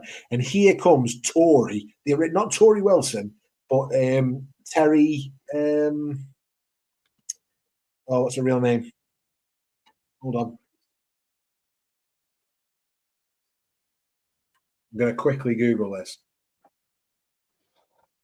Terry Pock, who wrestled in a few other promotions, including in Japan, before she landed in the WWF. Yeah. Terry Power, that's who she was. Terry Power. Terry Power. Eventually landed in WWF as Tori, and she's playing sort of an obsessed fan here. And we saw this later with Mickie James and Trish, if you remember. They sort of retold this story for a later WrestleMania. But at this point, Tori, a fan of Sable. Sable took advantage, hit her, and then we had Tori come and challenged Sable now for this match at WrestleMania. And do you know what? Considering the talent that's on the roster at this time on the women's side, I mean, I get that the women's matches weren't anything like they are today, but in fairness to them, we have Jacqueline, Ivory, and we got Terry Powers on the roster, and yet Sable is the champion. And I just think, I get that she was probably the most talked about women's star in the business at this point, and she was definitely, wasn't she like the most downloaded image on AOL? Yeah, at this time, like something like that. I believe she was part of Playboy. Yeah, she did Playboy either just before or just after this, but yeah, I just think we missed a trick here. We had some real good talent. I've just remembered how this match finishes. And talent is not a word I would use for the finish of this match, but we'll get there. The good thing is, Matt Baines, that it doesn't get long, so it's over quickly. It's cringe. Great aerial maneuver. Vince McMahonism. Oh, what a maneuver! Does Tori have an outfit on, or is that just paint? It does remind me of Giant Gonzalez. That's made me laugh then. She does like the pose, and all of a sudden Tori just gets just boom straight onto her. It's like, you want to disrespect me?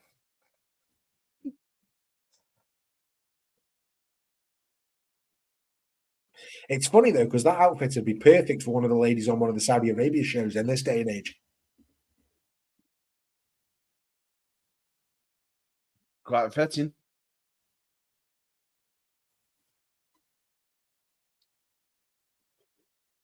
There you go. There you go. Ever since she's been on Playboy. Yeah, so it must have been just before this. Yeah. Right. Tori with a roll up. Boom. Got to. Not the cleanest of roll ups. Yeah, but I mean, again, it's the time, right? So these guys aren't as. And don't get me wrong, Terry Powers had a decent run. That was close. Fair play to Tori for attempting that. She's dragging Sable through this match, right? Yeah, you can tell. Again, if you're watching along with us, we're currently watching WrestleMania 15, my favorite WrestleMania. I've got my championship ready, and we're watching along live on Netflix. We're 1 hour 30 minutes, 29, 30, 31 seconds into the show as Tori takes down Jimmy Corderas, and I'm sure he was very happy about it. And now Sable putting Tori in for the Sable Bomb. Nope. Reversed. Shot to the midsection. Tori puts for the Tori bomb. For her own power bomb. A Tori bomb. And who's this getting in the ring? Who the hell is this? Nicole Bass. Nicole Bass. Did I not see her on Howard Stern? Tori. Boom. Down goes Tori.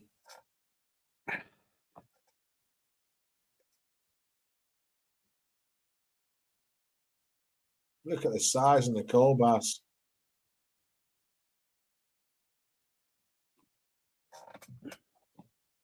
All I'm just going to say to you is look up Nicole Bass's Wikipedia page.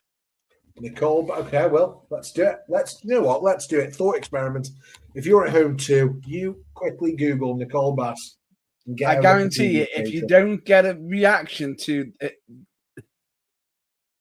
her spouse's name, and possibly what it sounds like. Yeah, not even saying that out loud. But I'm sure he did. And Sable gets the win there after interference from Nicole Bass, whilst the referee Jimmy Corderas was down. Oh, and Sable's still your WWF Women's Champion as she gives her the grind. To be honest, I was going to say that it just leads into the end of this match. It feels like that's what happened. Yeah, it was a few minutes wasted watching that, wasn't it? But there you go. Nicole Bass, though, interestingly enough, trained at ECW's House of Hardcore. Yeah. She made numerous appearances on the Howard Stern show. She was part of the pay-per-view television events, the Miss Howard Stern New Year's Eve pageant. And here's DX now backstage. China's come home to TX.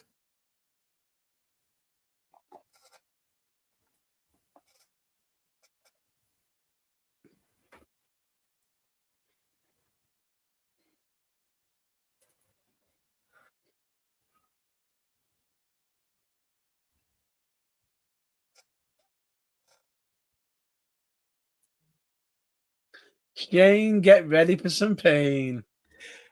Funniest Nicole Bass moment. My mind's a blank right now. Didn't she have a romantic angle with Val Venus? What? That's worth a deep dive. Let's get that on one day.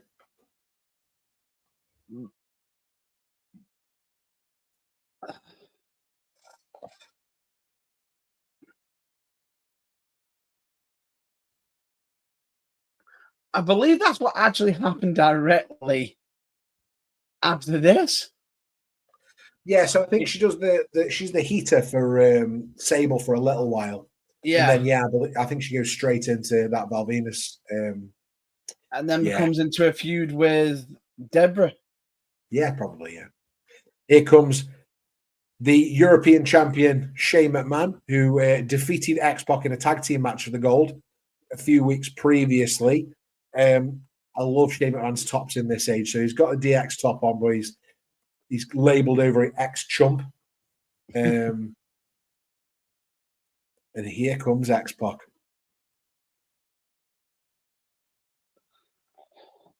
And I always appreciated this about D-Generation X. So the corporation, for example, the majority of them come out to the corporation music, right?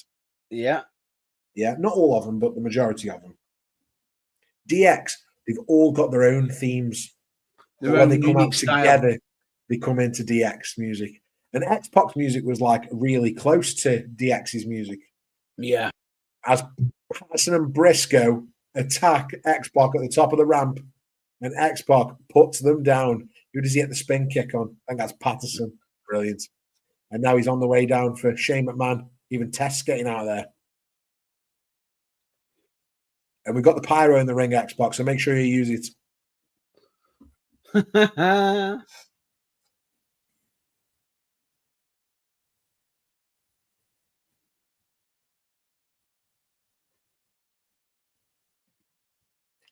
They chuck the pyro out of the ring. They're not doing that now.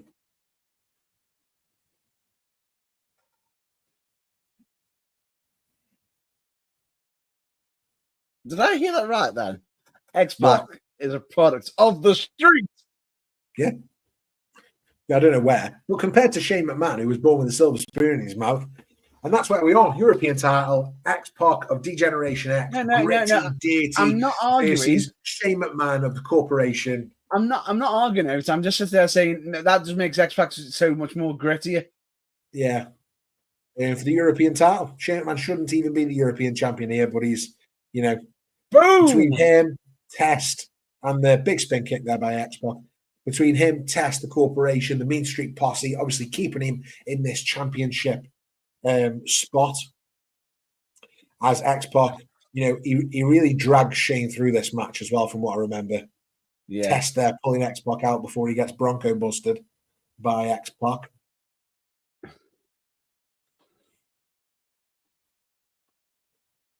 There we go. Ooh.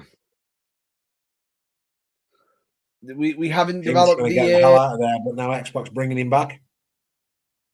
We haven't developed the X-Pac Heat moniker. Yeah. Here's what's funny. Nicole Bass actually was in the American soap opera Days of Our Lives. Ooh. She had a romantic relationship with Dr. Drake Ramore. Not true. I made that up. It's just funny. And fell down an elevator shaft. And then came back with a different brain.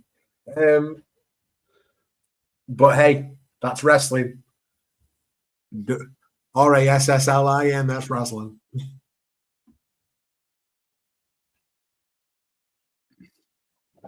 Interesting. The weird thing about it is what Test does to X-Pac on this. Look like that almost caused an injury there. But there's one injury of X-Pac's I would, from his wrestling career, I would not ever want anyone to ever experience. Well, I don't want anybody to get injured, Matt Burns. Why do you want some people to get injured? No. I'm just saying that there's an inadvertent accident that happened. It's an indie event that happened to X-Pac. Talk us through. And brace yourself. You won't be sitting down after you hear this. Yeah, lay some Matt facts on me. Come on. Because X-Pac was synonymous with using the Bronco Buster. Correct. Right? He went for use it on one event, and as he did it, unfortunately, a bit of the turnbuckle was a little bit on show. To put it bluntly, he ripped his anus. Or his anus. Yeah, fair dues. Right, Matt Burns, we're going to try something now as we get to Shane McMahon versus X-Pac. But as we get to these big matches at the end of the night, I'm about to press the button on my new desk. And we're going into stand-up mode. Are you ready? Wait for it. Stand-up mode.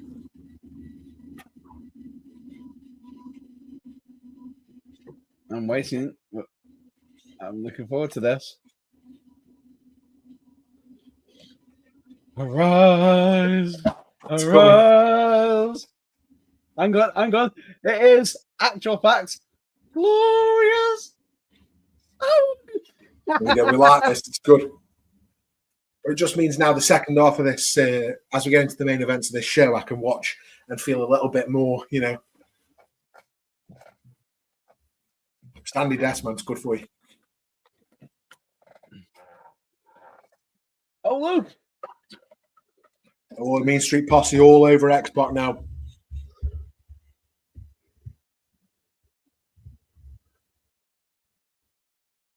I said it at the start of the show, Matt Baines, but you can see that we've got all this the signs in the crowd. The other things you can see that are really like a key to the era is all the photographers round the ring for the magazines, etc., for the pay-per-views. Yeah. So you always get them round the ring. As Shane McMahon gets tossed over the top rope by X-Pac. He'd be in deep trouble if it's the Royal Rumble. He'd be out. But Shane back on top in the ring, going up to the second rope as X-Pac lies in the center of the ring. And here he comes. Big elbow drop from Shane O'Mac. Bret Hart style.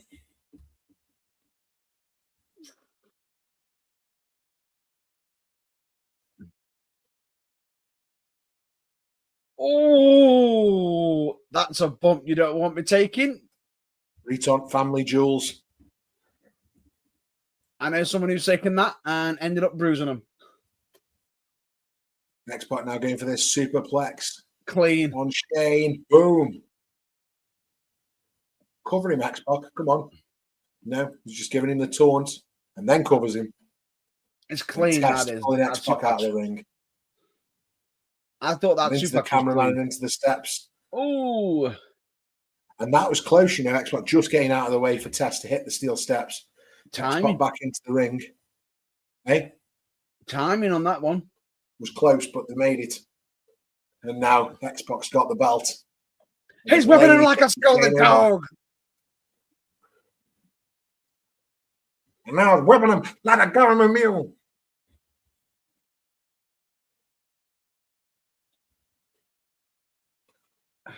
Whipping him in the chest. Oof. I dread to think what his chest looked like after that. And we get those 3 kicks in the corner because it's time, Matt Baines, for what? It's time the for the Bronco Buster, baby. Bronco Buster.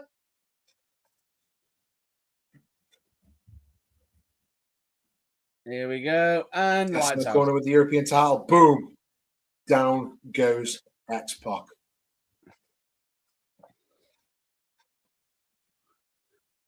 Referee to turn around. Oh, what's going on? You're having a lie down. You're He just fell resting. down. Did you fall Again, if you're down? watching along live with us at home or on the podcast, we're currently at WrestleMania 15. We are watching along. We're currently at 1 hour, 42 minutes, and 58, 59, 43 minutes. As we just see X-Pac kick out of Shane McMahon's cover after Test hitting with the European title. It's European title time. It's Shane versus X-Pac. And are any titles not on the line here, Matt Baines? I don't think they are they? We've had European title, Intercontinental, we've got World title, we've had tag and women's, every single championship in the WWF on the line here. Yeah, it is. But it's not like a Clash of Champions. WrestleMania, mate, it's bigger than Clash of Champions. But hang on. Here we go. And now Shane going in for the Bronco Buster on X-Pac, moves out of the way. And, oh, Shane hits his nuts again. 3rd time in the match. And the family jewels. And Test coming back in again. He's had enough. And X-Pac ducking Test and hitting him with a big spin kick. Down goes Good Test. cover. Powders to the outside. And here comes D-Generation X as X-Pac hits the Bronco Buster on Test. Sides are even. Here's Triple H. Here's China. Triple H pulling Test out of the ring. X-Pac with the X Factor on Shane. And then China distracts the ref as Triple H slides into the ring. X-Pac saying, what's going on? Why are you distracting him? And Triple H, boom, hits X-Pac with a pedigree to turn on D-Generation X. Not only turn on D-Generation X, but lies Shane McMahon over X-Pac because Triple H, as China hasn't joined back with DX, Triple H has joined the corporation. And the corporate team have traded Kane for Triple H. Unreal. Yep. And if I'm not mistaken, I thought that this actually happened sooner. Did I not? If you remember? I thought that this turn happened sooner. But it isn't. It was actually at WrestleMania. It's the WrestleMania turn. And now the weird thing about it is... cheap shots on X-Pac. Do you know what clue should have given it away? Triple H's gear. Yeah.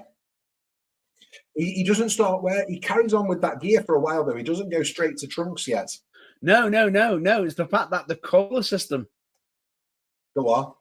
The colours. I think Billy Gunn was a bit eager there. Yeah.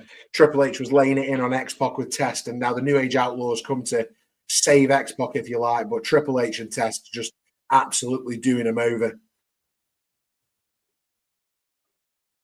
And just think, Test and Triple H together, they wouldn't be later.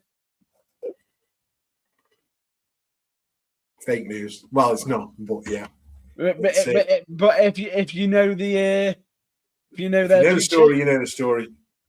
If you know, you know. But at this point, not a big deal at all. No. Uh-oh. Lights have gone out.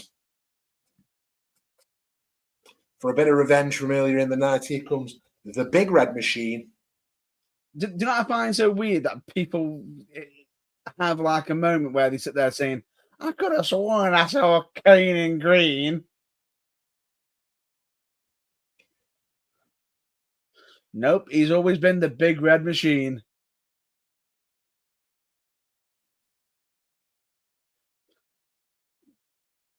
And everybody's powdering out as Kane comes to exact revenge on Triple H in China, and is running them all off on his own. So they were quite happy to take out one of the best tag teams in history, but they were not willing to stick around and fight Kane. And that says everything you need to know about where Kane was in the pecking order at this time. As the New Age Outlaws now checking on X-Pac, and they're showing the replay. What a cracking event, Matt Burns. And we've still got the 2 main events to go. Exactly. And some moments.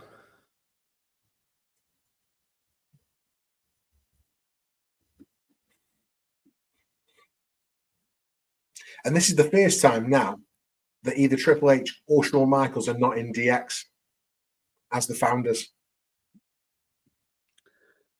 Exactly. Now, it doesn't last long because we know by the end of the year, we've got the McMahon-Hamsley era and DX are fully back together. However, for now, as we go through these corporation days, that's where we are. Corporation days. I wonder if you get some holiday packages. Maybe. Not a good night for DX, though. Triple H got the win, fair dues. Road Dogg got the win, fair dues. But Billy Gunn and X-Pac. And losing the leader. And now it's time for Hell in a Cell. Undertaker, boss man. Here we go. Looking forward to this. Even though the graphic looks like a solid steel cage. Yeah, well. I own the key to your heart and your soul, Mr. McMahon.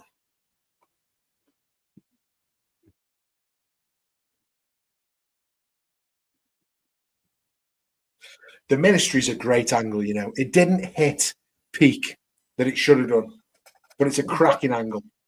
The problem I have with this whole situation right now is Vince is meant to be a good guy, but yet we've got the whole fact of Vince trying to screw Austin.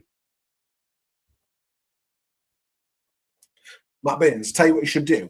You should tell everyone about the reboot that I did on this while I just nip off for a couple of seconds. Definitely. And I will say, this is the reboot of this was absolutely phenomenal, and it is one I would highly recommend.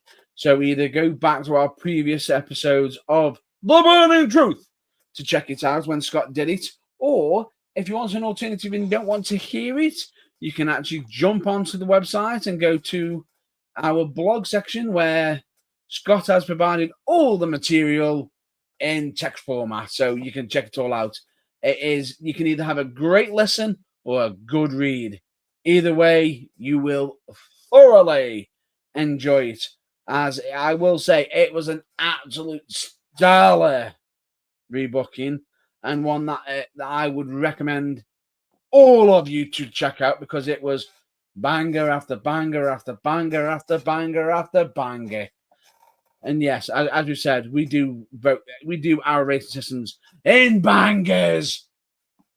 But right now, we've now got the Undertaker feuding with the corporation to a degree, and this is where you got like a bit of a blurred lines of who's the villain, who's the hero, what's going on.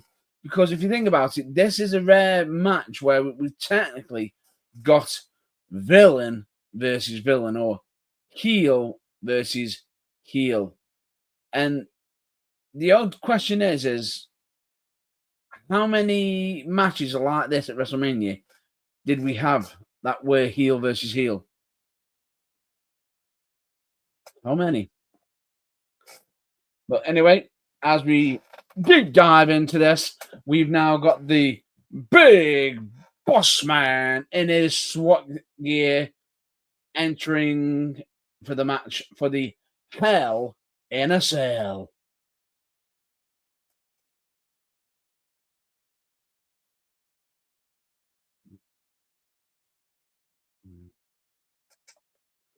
Here we go. We're watching it. Big boss man is here. Sorry, there guys. We go. I'm back. I don't know what happened then. We got all mixed around, didn't we? You almost decanted us. Yeah. No, we don't want that. We're Scott and Matt, not Matt and Scott. Yeah. I always come first. That's my ex-wife. That's what she said. Hey. Anyway, just been Big covering. boss man. Yep. I've just been discussing how many WrestleMania matches where did we actually have a heel versus heel? Not many. Hogan versus Yokozuna at WrestleMania 9. No, that's the crowd saying it's heel versus heel, not as it was meant to be advertised. Brock versus Goldberg, WrestleMania 20. Again, that's fan speculation saying that it was heel versus heel, but it's not. Here comes the Undertaker. Ministry music. No gong. So for me, was the emphasis presence not there? You know, oh, there it is. You know, would this have had a different effect on the wrestlers in the ring hearing this compared to the classic gong entrance?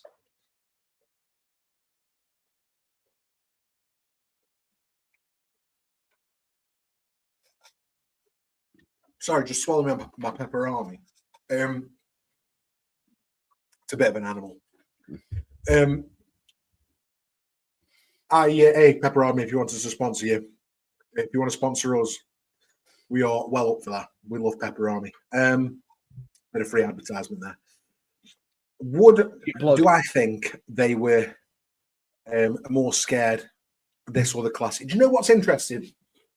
The entrance, the full bit, obviously supposed to be scary and was a moment in the 90s, but I think that it really became iconic and not just iconic, but it really became like goosebump worthy after the return of the Dead Man in 2004. Yeah. So I think when it really got like serious was 2004 onwards for the entrance. I don't think this music versus what was previous would have made a lot of difference. It was still epic and it was still the same slow, methodical Undertaker. If anything, I think this is scarier. Because I think this is where the Undertaker's gone. Literally, he's gone devil, right? He looks like Lucifer. Hang on. He has gone to the dark side. Definitely, yeah, absolutely. He's not just the dead man now. He's portraying a sort of cult, devil-like villain. Who do you cheer for right now? The boss man.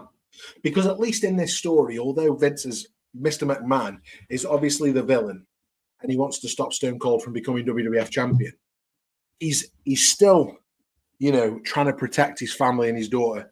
So you've got to go boss man. It's interesting that they chose Hell in a Cell for this. And I almost think they just wanted to use it. We've got this Hell in a Cell cage. We need to be at least using it once a year. Where do we think? Yeah, genuinely. And they do use it again in 1999, don't we? King of the Ring, was it? No, got some dogs in there. We don't got a steel cage in there as well. We don't talk about that, remember? Why not? It's buried alive.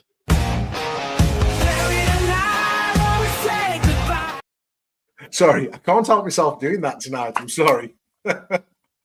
About 3 times. Anytime we mention Buried Alive, if you're not familiar, normally on the podcast we do a segment called Buried Alive, where we take something from the wrestling world that we think's crap and we bury for all time. And that is the music, the intro to the video for the segment. And every time we've mentioned Buried Alive tonight, I've done it again. Oh dear, very funny.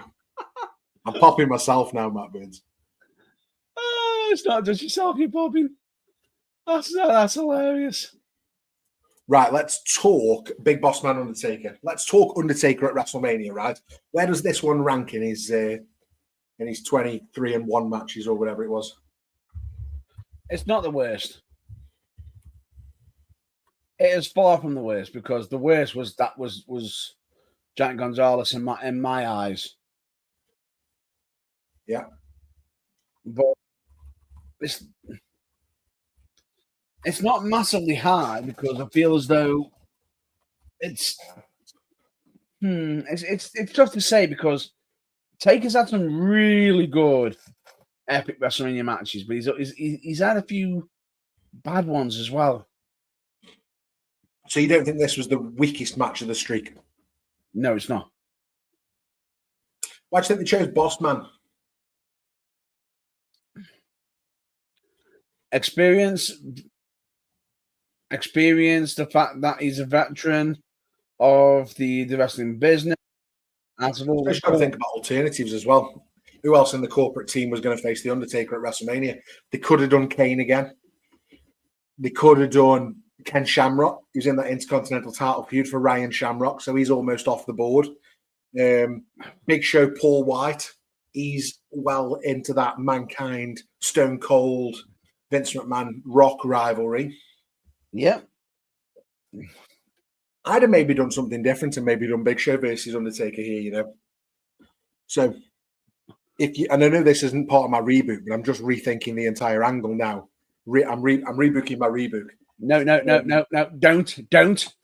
I'm just thinking another way to go. Or what if you don't bring Paul White in to stop Austin from getting to WrestleMania, and you use somebody else for that job?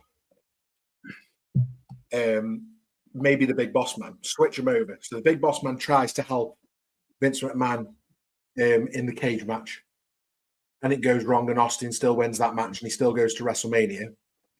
Boss Man then fights Mick Foley for who gets to go to WrestleMania main event. Boss Man versus Mankind earlier in the match was fine. Boss Man could have chained him up, handcuffed him up, and beat crap through him, similar to what The Rock did earlier in the year. And that's what led to him going on the stretcher and off. And then you get Undertaker versus Paul White in Hell in a Cell. Okay. The only problem is then you're putting the Undertaker over Boss Man really early in the Big Show's sort of career. But then again, I mean, they didn't make him look the strongest anyway, did they? So, and you wouldn't have been able to hang the Big Show. So you would have had to have done something different post-match. It's a symbol. And Undertaker's already bleeding in this one. Hell in a Cell changes careers. Oh, big shot with that nightstick from Boss Man, wearing his shield gear. Sierra Hotel, Echo, India, Lima, Delta, Boss Man.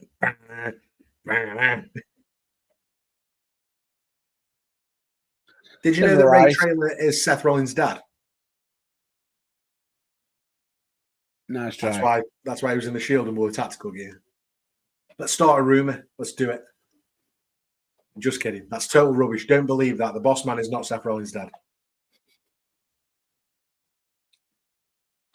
And besides, he couldn't be involved with the Shield anyway.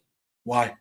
Because he always had issues with dogs, and he couldn't turn around the big dog. Ah, true that. Undertaker now with a chair, stalking the Boss Man around the ring. The third Hell in a Cell match ever, this, Matt Burns, and the first one where they don't go to the outside. This is the first Hell in a Cell match where nobody jumps off the thing. Do you think this one hurts the mystique of Hell in a Cell? Because this is the first one that isn't like a star, right? It's hard to say, because you know they're not always going to be, sort of iconic in that sort of sense, if you get what I mean. But it was always going to be a tough act to follow with the previous two Hell in a Cells. Yeah, absolutely. And Bossman, very different worker to Shawn Michaels or Mankind. You know, it was always going to be a different match. Do you think then this was more about continuing the story rather than having a banger match at WrestleMania? More story and just having a use for it. And that's the problem, right? So WrestleMania shouldn't be about continuing stories. It should be about ending stories, in my opinion. Yeah. It should be, but it is what Not it in is. this case, certainly. It is what it is. Now Bossman's bleeding as well, so we now got Undertaker and Bossman both bleeding.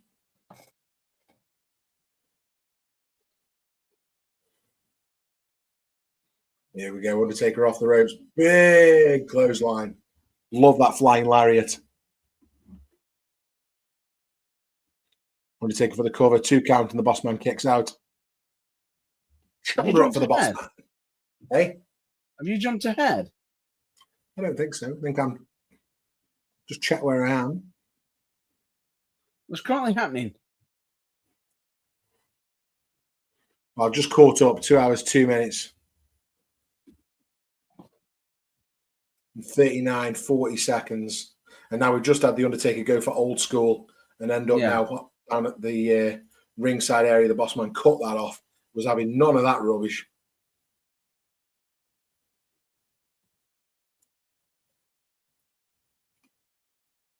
And now the Undertaker back in the ring with the Bossman. Boom. Big right hand by the big Bossman.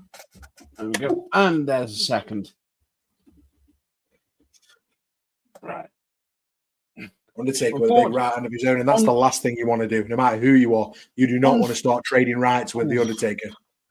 Unfortunately, I am going to have to just pop off for a second. So would Fine, mate, I've got you. Please kindly just discuss. Well, I'll tell you what I'll tell him, Matt Burns. I'll tell him all about the new merch on the merch store at theburningtruthuk.com as the Undertaker and Big Bossman trade rights and lefts and headbutts. At theburningtruthuk.com, the new merch store. We've got some great new designs on there. We've got a t-shirt of DFTBA, Matt Burns' favorite saying. Don't forget to be awesome. We've got my favorite, which is the Excelsior t-shirt with the 2 thumbs, because who's got 2 thumbs and says Excelsior? This guy. And we've also got, I said my favorite t-shirt. This is actually my favorite t-shirt. We've got a brand new one on the store right now that says it's for one of our favorite, as Undertaker hits the tombstone there on Big Bossman. 1, 2, 3. Undertaker gets the win over Bossman in Hell in a Cell. My new favorite t-shirt, which is a, how do I say this? It's a love for Tiffany Stratton on SmackDown, currently on WWE TV, the WWE Women's Champion. And our t-shirt is a black t-shirt with pink lettering. It says, it's Stiffy time, because do you know what? When Tiffy's on TV, we're all getting tight downstairs and we love it. So thank you very much, Tiffany Stratton. And now, as The Undertaker wins this Hell in a Cell match, he looks up at the structure and he almost summons from above, and here they come. Down come the Brood, rappelling from the ceiling, from the rafters, down to the Hell in a Cell. Edge, Christian, Gangrel of the Brood. And they're there for one reason.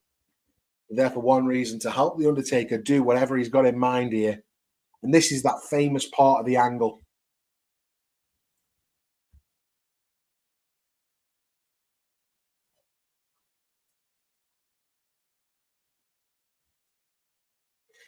And I've got to be honest, I do think this is worse than the Kennel of Hell, but Matt Burns had a real issue with this one. As the Brood are ripping into the top of the cell. It's definitely worse than the Kennel from Hell match that we buried. But I suppose the question I always come back to is, was the Big Bossman the right person? And I think it was, yeah, but they always booked themselves into a corner here. They rushed this story, if I'm totally honest. It felt continuously like they'd rushed the story. And now the Brood drop the noose into the cell. The Undertaker now holding the noose. And Michael Cole's really specific here with his words, because they don't want to get in trouble. They're obviously having loads of issues at this time in 1999, the WWF, with like the Parent Teachers Association, the PT, and Undertaker now putting it around Bossman's neck. And they had to be really careful what they were doing, but also they were trying to push the boundaries continuously. So although they do this and they obviously hang the big Bossman in Hell in a Cell here, Michael Cole's really, really clear with what he says. And he just keeps saying, it's a symbol. It's a symbol. And I'm going to give you some behind the scenes on this because I think it's really interesting in how they do it. So Bossman's actually wearing a collar.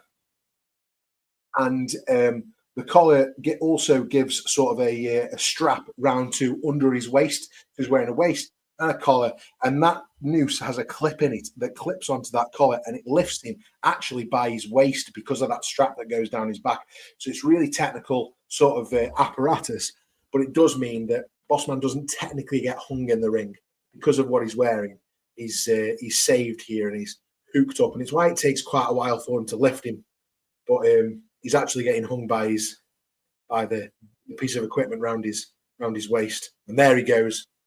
He's now playing dead for the Undertaker, and he's been hung by the Ministry of Darkness. It's a symbol, they say.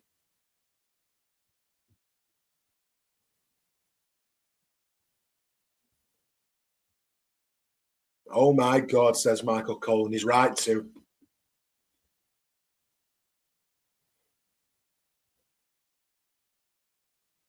Is it symbolic?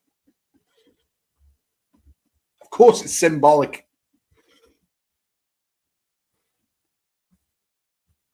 I think this is the sort of thing that you talk about and you say, that's a really cool idea. And you don't stop to think, oh, actually, is it the right thing or not? I mean, I love it, but I was 10. It was the coolest thing I'd ever seen, which I know makes me a bit strange. But now we're getting a video of the WrestleMania Rage Party, which was like fan access in 1999, which is more like a college party, to be fair.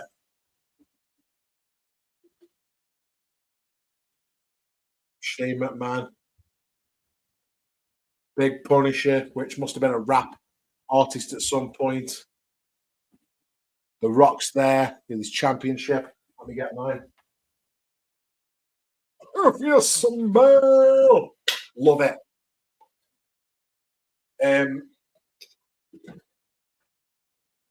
again, if you're watching along with us at home or on the podcast, we're now at 2 hours, 8 minutes, 9 minutes dead. So 2 hours, 9 minutes, and now 2, 3, and 4 seconds if you're watching along live with us. WrestleMania 15, and it's main event time, guys.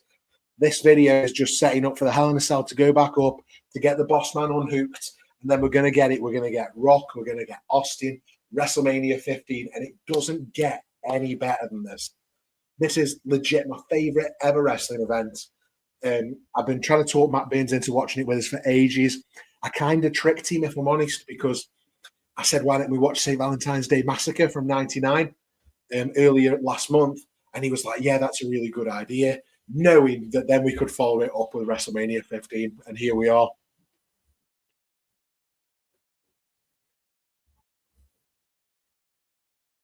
And Vince and Undertaker having a bit of a war of words there. And Vince, Undertaker again, he sets his symbol on fire there at the Rage Party. And I'm just thinking to myself, like, they should have played this video before the Hell in a Cell match. There's Austin giving it the big, I'm going to be the champion because Stone Cold said so.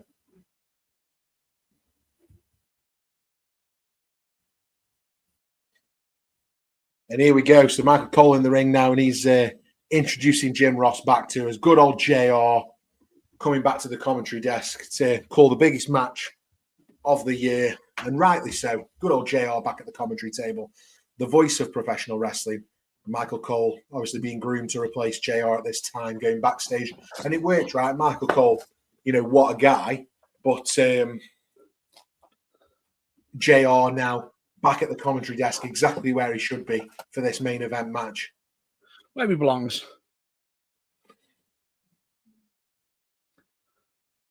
Yeah, I agree with that sign. JR is WrestleMania. I mean, he was for a long time. Vince was desperate for Michael Cole to become the voice of WWE, and eventually he was. It just took a very long time to get there. And here we go. The Fink introducing the main event. So I take it you've been through all the explanation of the the new merch.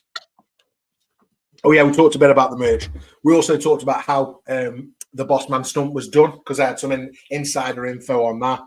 And then we've had a VT for the WrestleMania Rage Party, which was a bit like fan access, but it was a massive like college party the night before WrestleMania back in the day. Wow. So that's what they did for 15. And here comes Vince McMahon, who thinks he's going to referee the WrestleMania main event.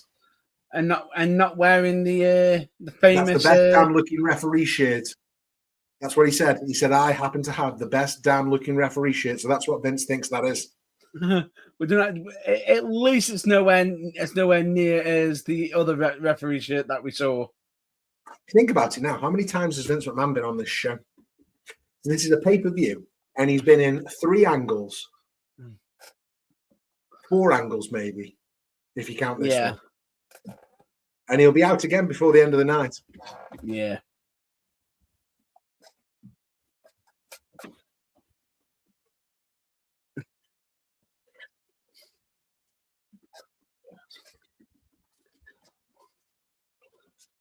He's pulling him up there, he goes.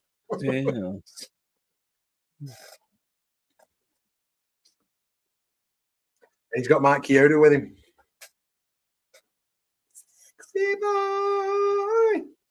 Very different to what we watched last week. So last week, for those who weren't with us, you can go back in the archive for last week's show. We watched WrestleMania 8.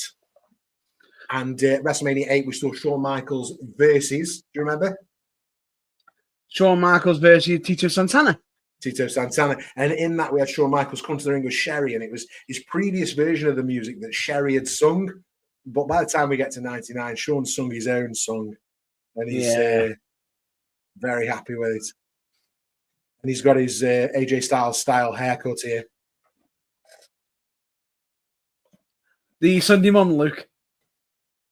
Soccer Mom look, yeah, he's got it.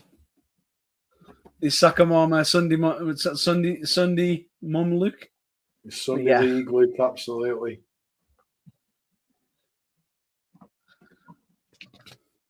You had any snacks tonight, Matt Burns? What? No. Just drink. I didn't fancy breaking up the audio. No. And now we've got HBK. You can't have a WrestleMania without the Heartbreak Kid. Mr. WrestleMania. And the point of this is Michaels doesn't want Vince to be the ref. The CEO and chairman of the WWF can't decide who the referee for WrestleMania is. That specific task in the WWF rulebook sits with the commissioner, which just happens to be Shawn Michaels. So we've got Shawn Michaels now saying that Vince can't be the ref and that the corporation will be barred from ringside. However, Mike Chioda is going to be the ref who's there now. So happy days. We've got a referee. Vince can bugger off, and the corporation can't come down and spoil the fun for The Rock.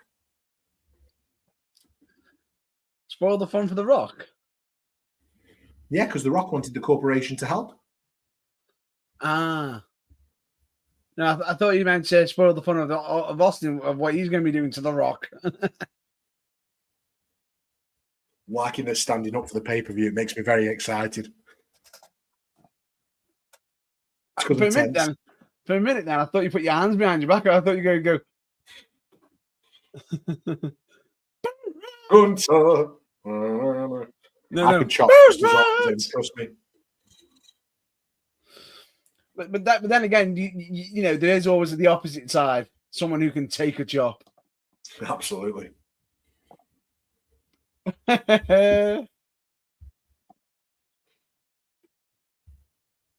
Well, what I thought was a nice touch here, where Shawn just said, you know, to even get into the building, yet even he had to buy a ticket. It is that exclusive. Whistler 2000. That's a line I use daily for my mum because she's deaf as a post and she refuses to have any sort of checkup or anything on her ears. She has, honestly, mate, she has the tally on 70, right? She is deaf as a post. So I always say to turn your Whistler 5000 up. And I've kept that with me since I was 10 years old watching this WrestleMania. The Whistler. I'm sorry, but I love that. I absolutely love that.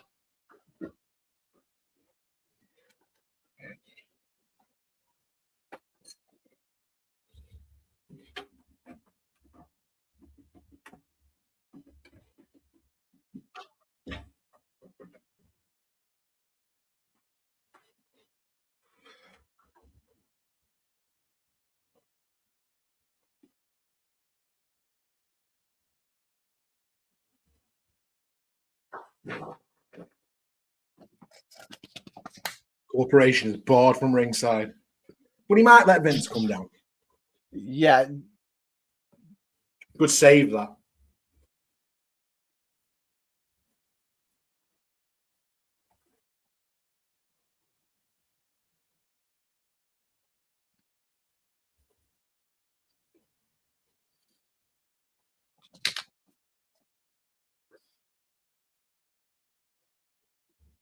you just let me go.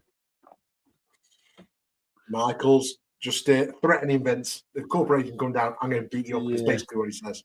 You better get stepping And hit the bricks, McMahon. and hit the bricks. I love it. And sits on the ropes. Get out. Oh, go. Bit cheeky. I think you're a touch ahead of me, Matt Burns. About 1 second. Not anymore.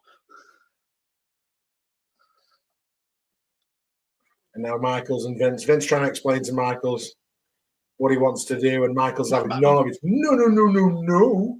But I'm in charge. I'm the boss. I feel like I should be wearing the championship belt for this, but I'm not going to. I'm not that guy. Oh, I may have a good idea that I may have to pass by you. But after this, because it just popped into my head just a second, because we almost inadvertently just did it.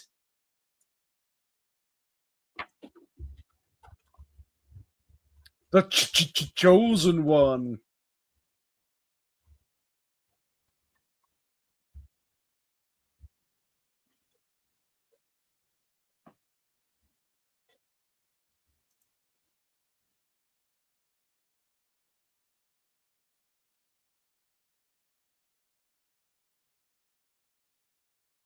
The Rock says. Right, Matt Burns, going to leave you with a question, and I'll be back in a couple of seconds. But the question I want you to answer while I'm gone is, how does this match up? How does this match hold up compared to WrestleMania 17, WrestleMania 19 Austin Rock matches? Where does this one rank and why? Ready? This is the start. This is the very first of the feud, the very first of the 3 WrestleManias of The Rock versus Steve Austin. And for me, it should be high. Personally, it should be, because it's the first encounter. But I think the order that they got them in, the way that they did it, is absolutely legendary. But out of the 3, and as much as people are sitting there thinking, well, how can you sit there and say this is in 3rd place out of the 3 of them? And, that make this the worst? It's like, no, it's not the worst. It's not bad. It might be 3rd, but it's by no means bad. It is the start of something epic. Now, as for it, what's in 2nd place, I think it was their 3rd encounter. It should go in 2nd place, because the 2nd encounter, that was just absolutely legendary. And we know why it's absolutely legendary. But by no means, even if this is in 3rd, this is in no indication bad at all. In fact, it is absolutely epic. This was, because I absolutely thought this was a great main event. Absolutely, the best of the Attitude Era clashing at WrestleMania. And it goes to show the quality of both of them in this match right now, because it's just absolutely phenomenal. Phenomenal. But what I find interesting is the fact that out of all three matches, two of them have been championship matches. And if my facts are right, my matter facts are correct, the two times that the championship was on the line, The Rock was heading in as the champion, if I am not mistaken. But I'll get that matter fact checked out with Scott, and just make sure it's all correct and make sure it's all above board, and that I haven't got it all, got it wrong, and I need to have Scott to educate me with a Scott statistic. Yeah, you bang on, mate. He was champion both times, but let me tell you why you're talking absolute crap, right? This is the best one of the three. You think? Absolutely. Let me tell you for why. Oof. Let me just check my timing is right compared to yours, just because I've been out of the room for a second. Nope. I think you're still on point.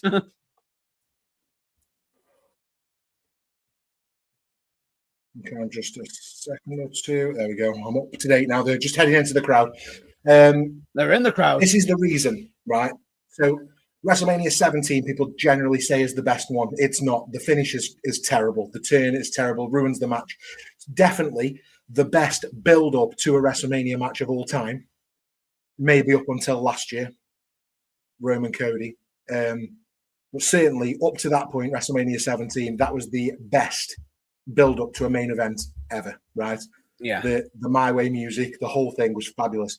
But the finish and the turn ruined the match, ruins it, completely and utterly ruins it. And that's why it's not the best one of the three. Okay. WrestleMania 19, there's nothing at stake. The Rock's the heel, Austin's the babyface, which is the second time that happens, because in the middle encounter, they're both babyfaces. And it's as we're getting towards sort of Hollywood Rock.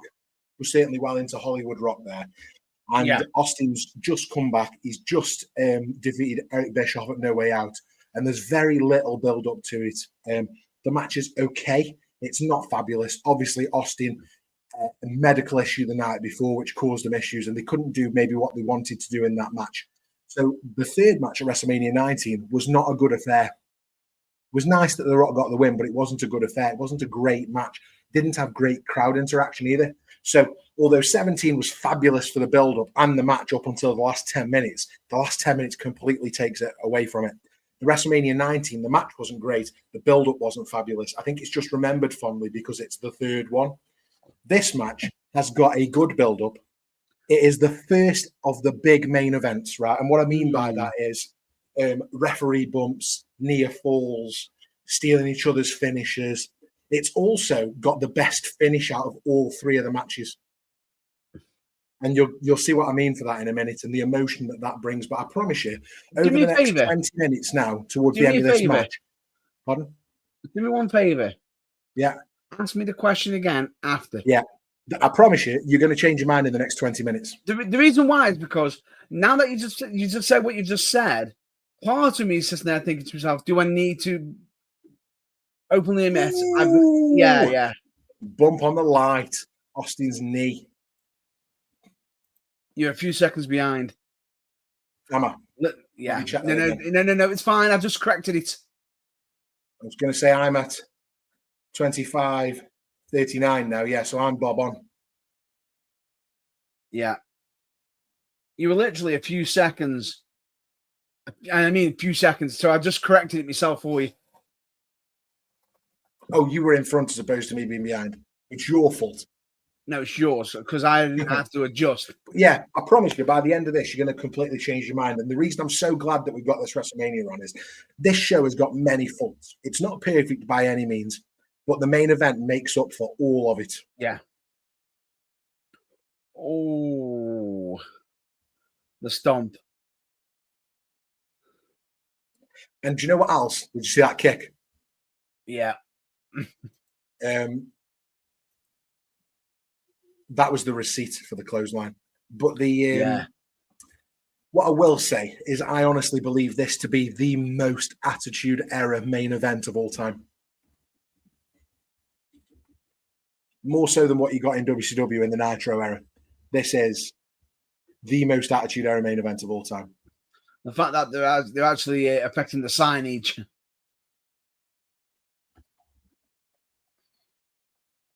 And this is the match for me, you know, Matt Baines. This is the match that cemented The Rock as a main eventer. So he won the title at Survivor Series, Deadly Game. He then had the rivalry with Mankind. Yeah. And then this little rivalry into the main event with Austin for WrestleMania. And this is the match that cements him as a main eventer for me. The thing is, what I was trying to get over, more importantly, though, out of the judgment of it, regardless of it, whichever match was third, isn't bad by any means necessary. No, they're all good matches, absolutely. Yeah. But I promise you that you'll rearrange your order after this if I have anything to do with it. A part of me is now already wondering. I'm already rearranging in my head, and the reason why is because I think because this is the WrestleMania, I haven't seen the most recent. Maybe. I think that's what possibly. If this match was happening today, what do you think would be on the ring apron? Say no more. It's just already just changed. If this match happened today in this area, what sponsorship would be on the ring canvas, do you think? Gatorade. Coors Light. Coors Light. Budweiser. Bud Light. Gatorade. Whichever ticket retailer. And here's an interesting question. How would this have been different? Here's something different. How would this have been different if the ringmaster faced Rocky Maivia at WrestleMania 15 main event? Wouldn't be as aggressive. And he's through the table.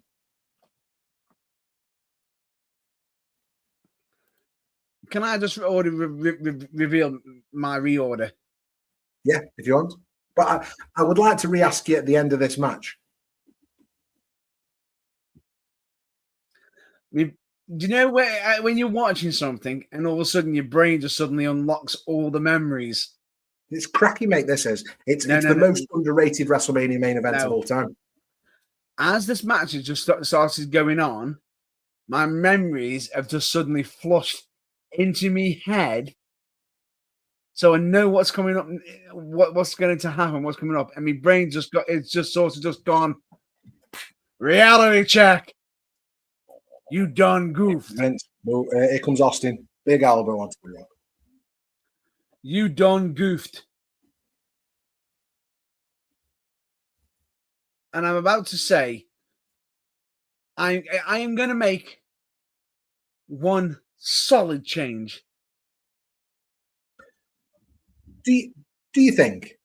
I keep pausing you because I want to stretch it out as long as we can. But do you think anybody took the Stunner any worse than The Rock, but better at the same time? Because it's the worst sell and the best sell at the same time. Austin Theory's up there. Austin Theory's good. Shane McMahon's good as well. Rock bottom, and it's over. Nope. And I think The Rock kicks that out himself by rolling over too far. Yeah.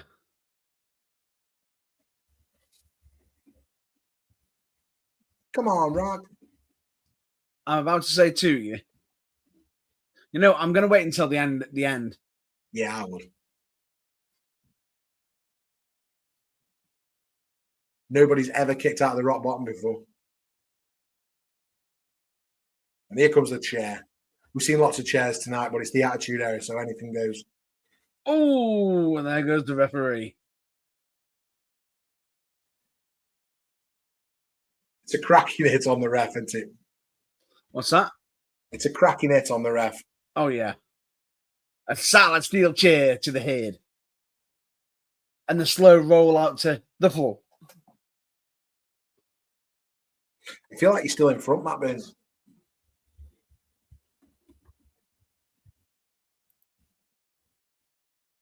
Back elbow. When you said back elbow, he was still going for the stunner and getting pushed off. How far ahead? Rock now with the chair onto Austin's bad knee. Oh, yeah. Oof. Oof, that was stiff. That was about as stiff as our new t-shirt at the burningtruthuk.com. It's stiffy time, everyone. I was waiting for that. In the body. And now Tim White's come out to help Mike Chioda. We are aligned. Big chair shot. Big chair shot from The Rock. We are now officially aligned. Tim White in the match to count the 3. 1, 2. It's got to be all. The Rock gets kicked out. Do you know how aligned we are right now? What? Do you know how aligned we are? Hopefully we're bang on, mate. That's the plan. I know, we're bang on. Because as you literally went 1, 2, he was hitting the mat.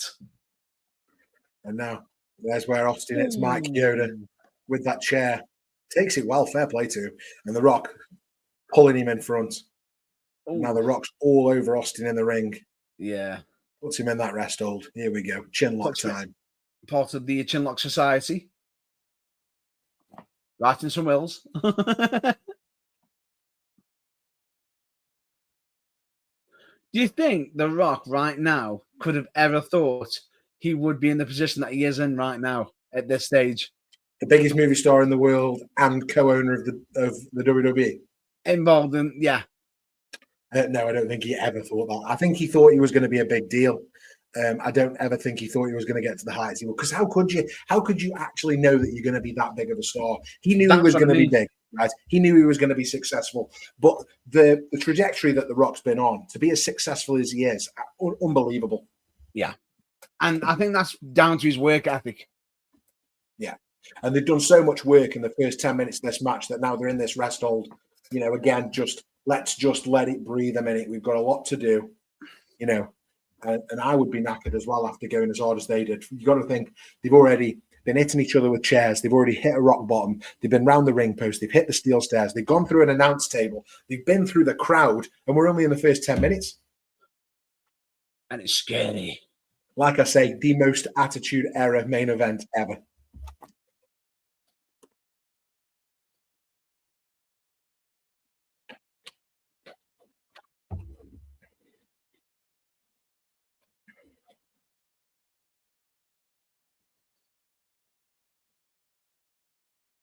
Bit of a smile as he gets up.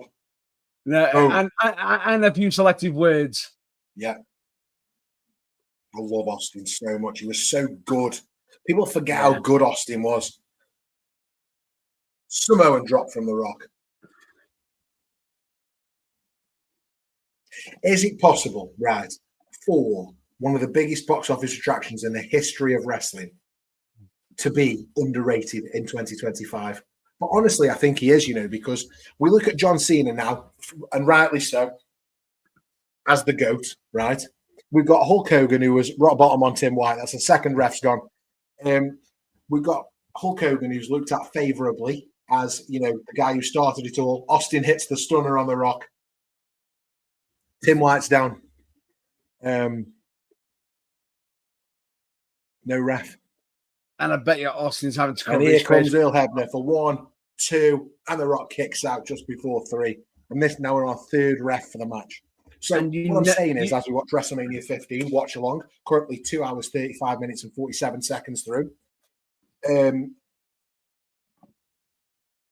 is that Austin, we look at Hogan, we look at Cena, and we almost forget about this. We look at The Rock, and we almost forget about Austin. And he's genuinely one of the best wrestlers to have ever done it. And I think at this point in 2025, he's almost looked back at underrated. Yeah, but the thing is, Austin won't sit there to you. You know, he'll talk about his history. He prefers people to remember. If they want to remember, they can remember. If they don't, they don't. Do you know what I think it comes from, though? I think these days, the Attitude Era gets looked down upon a little bit. It was revered for so long, but now it's almost looked down upon. And because of it was, trash TV, crash TV for a lot of it. But that doesn't take away from how good Austin was. Oh, no, far from it. Vince and Rock stomping down on Austin. Vince just took out Earl Hebner. And his jacket. So now we've got 3 refs down. And we've got Vince and Rock putting in the boots. Oh, and who is going to come down and save Austin? It's Mankind, back from the medical facility. Well, if you think about it, technically it's 4 referees down. Just one's returned. Yeah. Here comes Mick. Boom. Boom. Puts Vince down, and Rock's not bothered. He just watched it happen while he was putting the boots to Austin. And now he finally turns to Mick Foley. Austin rolls him up. 1, 2.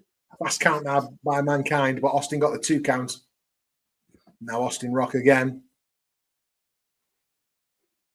Luthez press from Austin. Classic Stone Cold Steve Austin. And he's walking it dry. Oh, yes, and drops that elbow on the Rock. Sends him off the ropes again. And this time, boom, takes a big boot off the Rock and a clothesline to put Austin back down.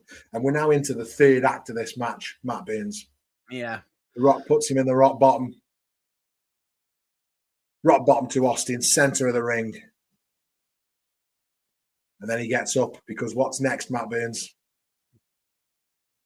It's time for the most electrifying move in sports entertainment. It's the corporate elbow. Oh, we missed it. Austin goes for the stunner, catches the foot. Rock spins him round. Rock bottom. Austin gives him an elbow. Denied. He's out to the rock bottom. Turns round. Boom. Stunner. Over. Austin with the 1, 2, and 3. Mick Foley. Boom. And Vince can't believe it. And that is how you finish a match, right? That is absolutely epic. I can't tell you how happy I am watching that. Tell me that finish isn't better than the other 2. A day. It isn't as good as the other. I'm joking. No. Do you want me to break what I said earlier? Yeah, I do. It was in 3rd place. Yeah. All right. Pull it out. Does it go here? No. I'm telling you, that is the correct order. And people, WrestleMania 17 is revered, right? But I promise you, the Rock Austin match is better at 15. Yeah. It doesn't mean as much because it hasn't had the same build-up. It hasn't got the same characters. You haven't got the history. It's the first. You haven't got the history, but it's the first one. And I don't think they top it. I don't think that the build-up is better at 17, but the finish ruins the match. 19, Austin is visibly struggling. Yeah. And I don't like the finish either. I know the Rock's over, he's a heel, but I don't like the finish. But this one is perfect. The build-up's perfect. The match is perfect. It's Attitude Era at its highest. Austin gets the win. The finish is absolutely spot on with Mankind and Vince McMahon. Everything it needed to be. Yeah. For me, this main event gets 5 stars. Gets 5 out of 5 bangers, this main event does. That it does. The Rattlesnake proves why he's top of the WWF once again. Yeah. And now, how do you finish WrestleMania 15, Matt Burns? With a beer bash. With a couple of beers. Get on the beer bash. Couple of Steve Wises with the WWF title. With a beer. And another beer. And another beer. And another beer. And he's up on the top rope with his beers. And a Bloody Mary. His title, spot on. Absolutely spot on. Steve Weiser.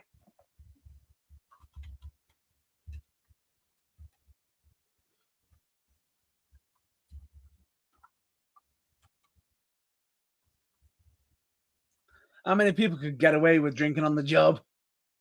Stone Cold Steve Austin is definitely one of them. Yeah, but if you notice, he's now into it now because it's the end of the night. His shift is just about to come to an end. So we're at the end of the show now, and this is just Austin having a beer back. Vince looks really upset. There is another 5 minutes, but while we're just watching this unfold, I suppose I've got maybe 2-3 questions just to close out this episode, Matt Burns, if you're interested. The first one is, we talked about it at the beginning. You know, where does this WrestleMania rank for you? And you gave an answer. You said, I don't know, 3, 4. And I don't think you were thinking about it really, because this WrestleMania is generally seen as one of the worst. But I want, now we've watched it start to finish, and we've done this episode, I want you to tell me where now you think it ranks in terms of. I still think it's 3 and 4, because as much as you can sit there and say it was one of the worst WrestleManias, I still think what I said earlier was actually still factually and correct. Because we've got Earl Hebner having a beer and he looks dead happy. It still had some great moments, and you know, bear in mind this match alone can carry the actual event. Yeah, definitely. This could have been the event. Okay. So for me, for you then, again, in your opinion, we know my thoughts on the first question anyway. Where does WrestleMania 15 rank for me? It's maybe 1 or 2. Last year's WrestleMania was phenomenal. So for me, it would be WrestleMania 40, WrestleMania 15 would be 1 and 2 for me. In your opinion, this show, we just watched it start to finish. Who is the MVP of this WrestleMania for you? Who puts on the best show for us?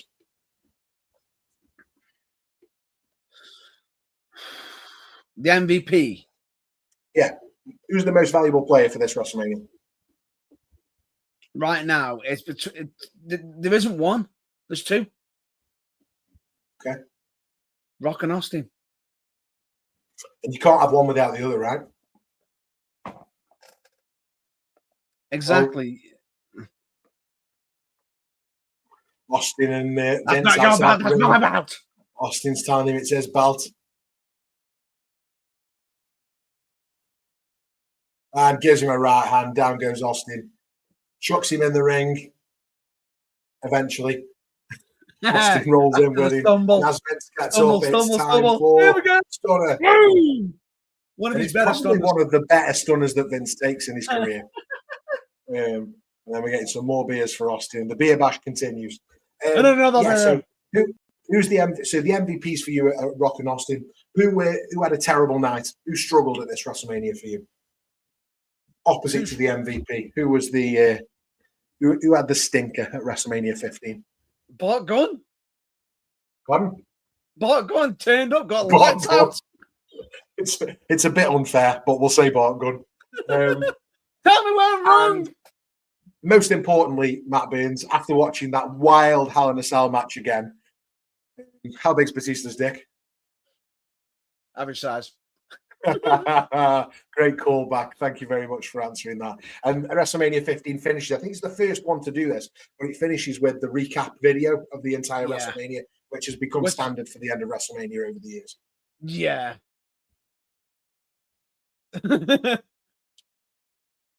And as we finish up here, Matt Burns, I suppose you should probably take us home. Yeah.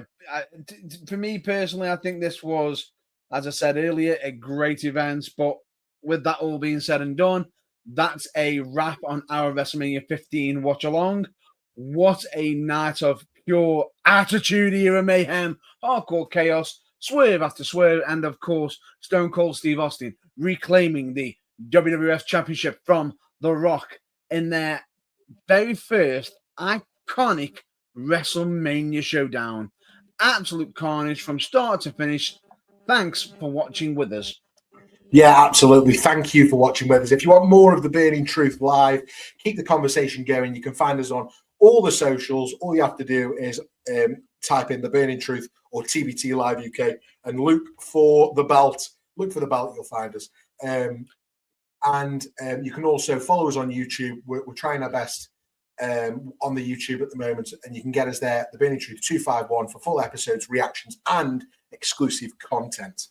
And don't forget, We're closing in on 1,000 subscribers. If you haven't hit that button yet, now's the time to help us out. Help us hit that milestone and keep growing this amazing wrestling community, which is growing from strength to strength. And we couldn't be doing this without you. Genuinely, we couldn't. But but honestly, for me, until next time, stay fired up, stay passionate, and remember, DFTBA. And in case you don't know what that means, or if you didn't get it from early from any t-shirt designs, it of course means don't forget to be